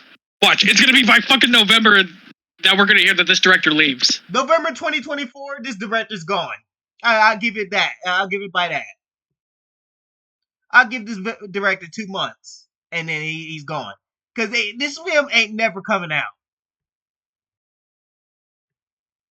You know what?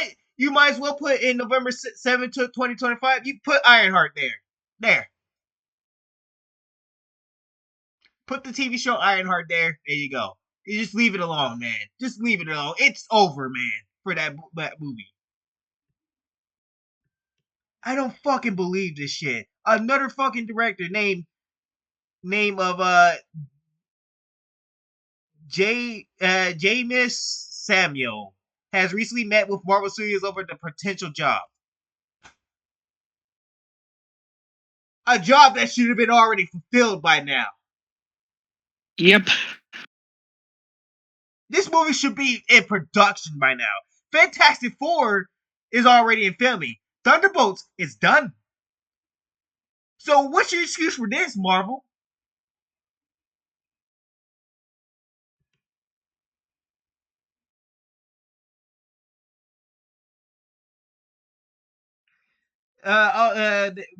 World of Reels report also mentions that despite rumors that Marvel Blade was going to be canceled by Marvel Studios, that's never been the case. The report notes that the film is still going to be listed as a major priority by Marvel Studios and Kevin Feige. Then they're fucking idiots. They didn't even write the fucking script. How is this shit even a priority? That's what I'm saying. How is it a priority at this point, man? If you can't even get the fucking script done, this movie has to come out November of next year. You're not gonna be done by November. You fuckers haven't even done the script. And if you are doing the script, you're trashing it again and again. Because you can't figure out how to cut Blade. They can't even make a movie about Blade killing vampires. They can't even do that. And you expect Marvel fans to believe that this movie's coming out. I want to give Mahershala Ali a chance or something. Because we all understand Wesley Snipes is too old. But at this point in time, it would be more better off for him to do it than for Mahershala Ali to do it. Because you can't even do a rifle script for him. Mahershala Ali is just better off going to another project at this point.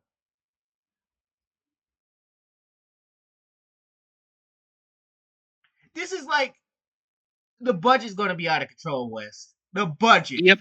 I can only imagine this budget and stuff.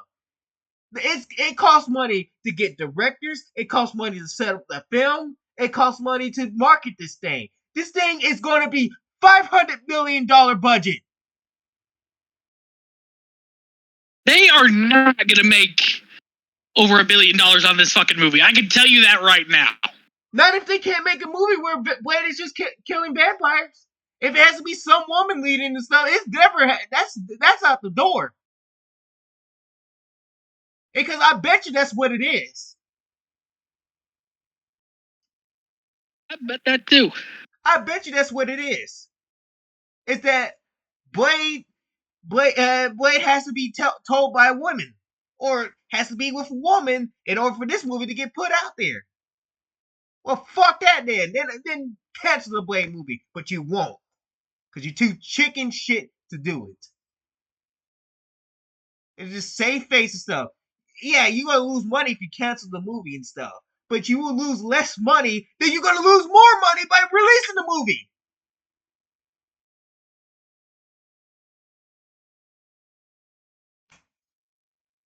Oh my god. I swear to God, if we have to come back to talking about this piece of shit by November 2024, I'm gonna be fucking pissed with this shit. This is getting fucking old, Marvel. Save face and cancel the damn movie.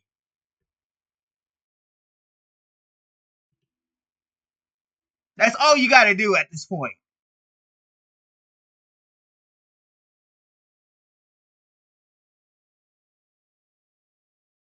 Like, don't you got other shit to be worried about right now? You got Spider-Man 4 to be filming right now.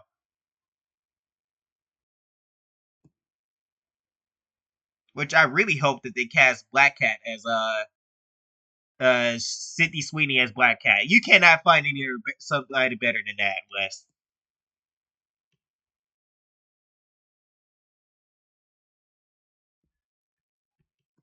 I hope it goes through with Sydney Sweeney. Yep. That will be perfect, Black Cat. Why don't you move Spider-Man 4 to November 7, 2025? Maybe at least if Fantastic Four happens to be shit, Thunderbolts happen to be shit, or Captain America Brave New World happens to be shit, at least you have one hit. Because by the looks of it, I don't think you have anything good. Maybe that Fantastic Four movie might do some numbers. If they do it right. Yep. If they do it right. But I don't know. They said that that the improved MCU was going to be Fantastic Four, so it will be after Thunderbolts till we find out if Fantastic Four is good or not. But I can tell you one thing: casting female Silver Surfer didn't help your case. You think anybody excited for female Silver Surfer? Nope. No. So yeah, unless she's not going to play a big role in it. If that's the case and stuff, and the movie happens to be good, besides the female Silver Surfer and stuff, and she's just, she says like, oh, better be careful for Doctor Doom and stuff, or you better be careful for Galactus stuff, and after that she fucking vanishes. Hey, that's fine by me. And then the movie somehow be good after that, I will take that. But you got to show us what Marvel. You got to show us that you actually approved for Fantastic Four. Come on, it's up to you, man. But by the looks of it, 2025 is gonna be one hell of a year for them. Yep. Especially this fucking Blade movie.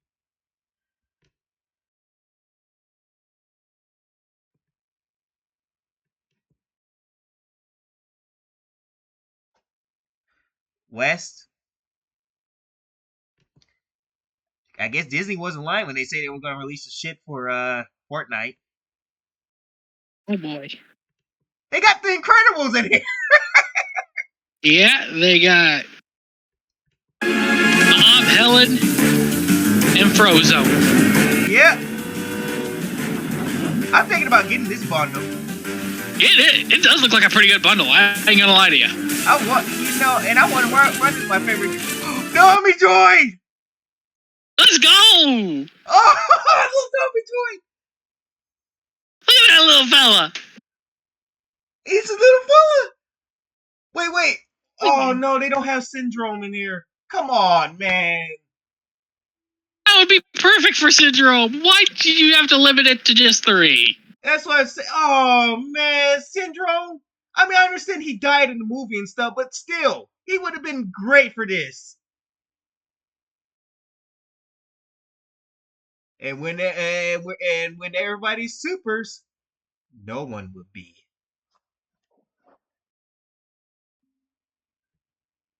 God, I would to see fucking Syndrome come back. It would be great.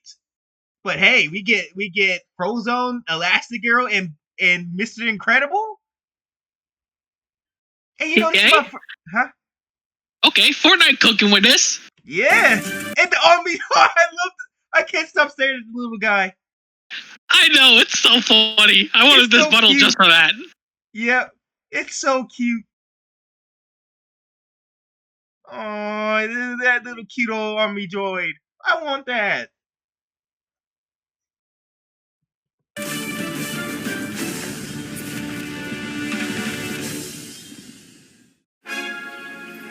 He has an army droid arm. Let's go. So basically, they took that. Okay, so I didn't see that at first. That's from when when the leg had fell off. Like the leg had fell off of the droid, and he had picked it up. Yep. That's what that's referencing to. I love it. That is a great reference. He gets to use the army droid's arm for it. For a pickaxe, that's amazing. Let's go. Okay, Disney. Okay, even though you are not, it's very rare for you to do gems like this. I so gotta get this ball, and I want the cute ass army droid. I want that cute army droid, man. Yep. This that she has her back. Is that the drill? Is that the drill for the driller? Yeah, I think that might be the mole rat's drill. She stole the mole rat's drill. Oh my god, fucking Elastigirl. She had to steal the mole rat's drill. So yeah, I think it's out now and stuff. I'm really getting tempted. Yeah, I've seen people with it. Yep. Oh, this cute thing.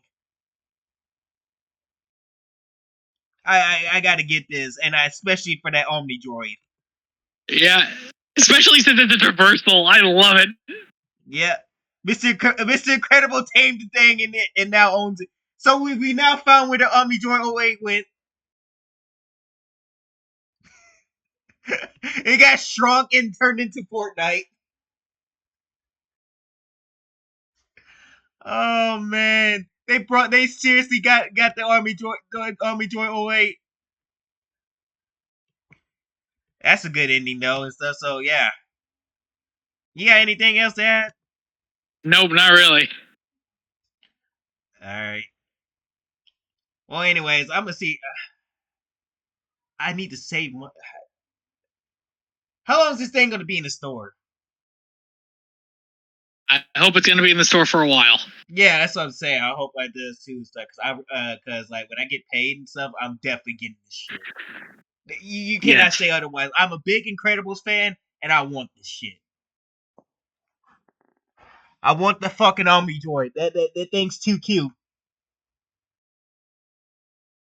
If I have to get just Mr. Incredible for it and stuff, then I will.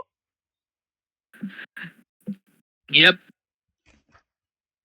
Anyways, this is Chopper signing out for now. Like if you enjoyed, subscribe, all that good stuff, and I'll see you guys in the next stream or video that I make itself. So yeah, you want to sign out too?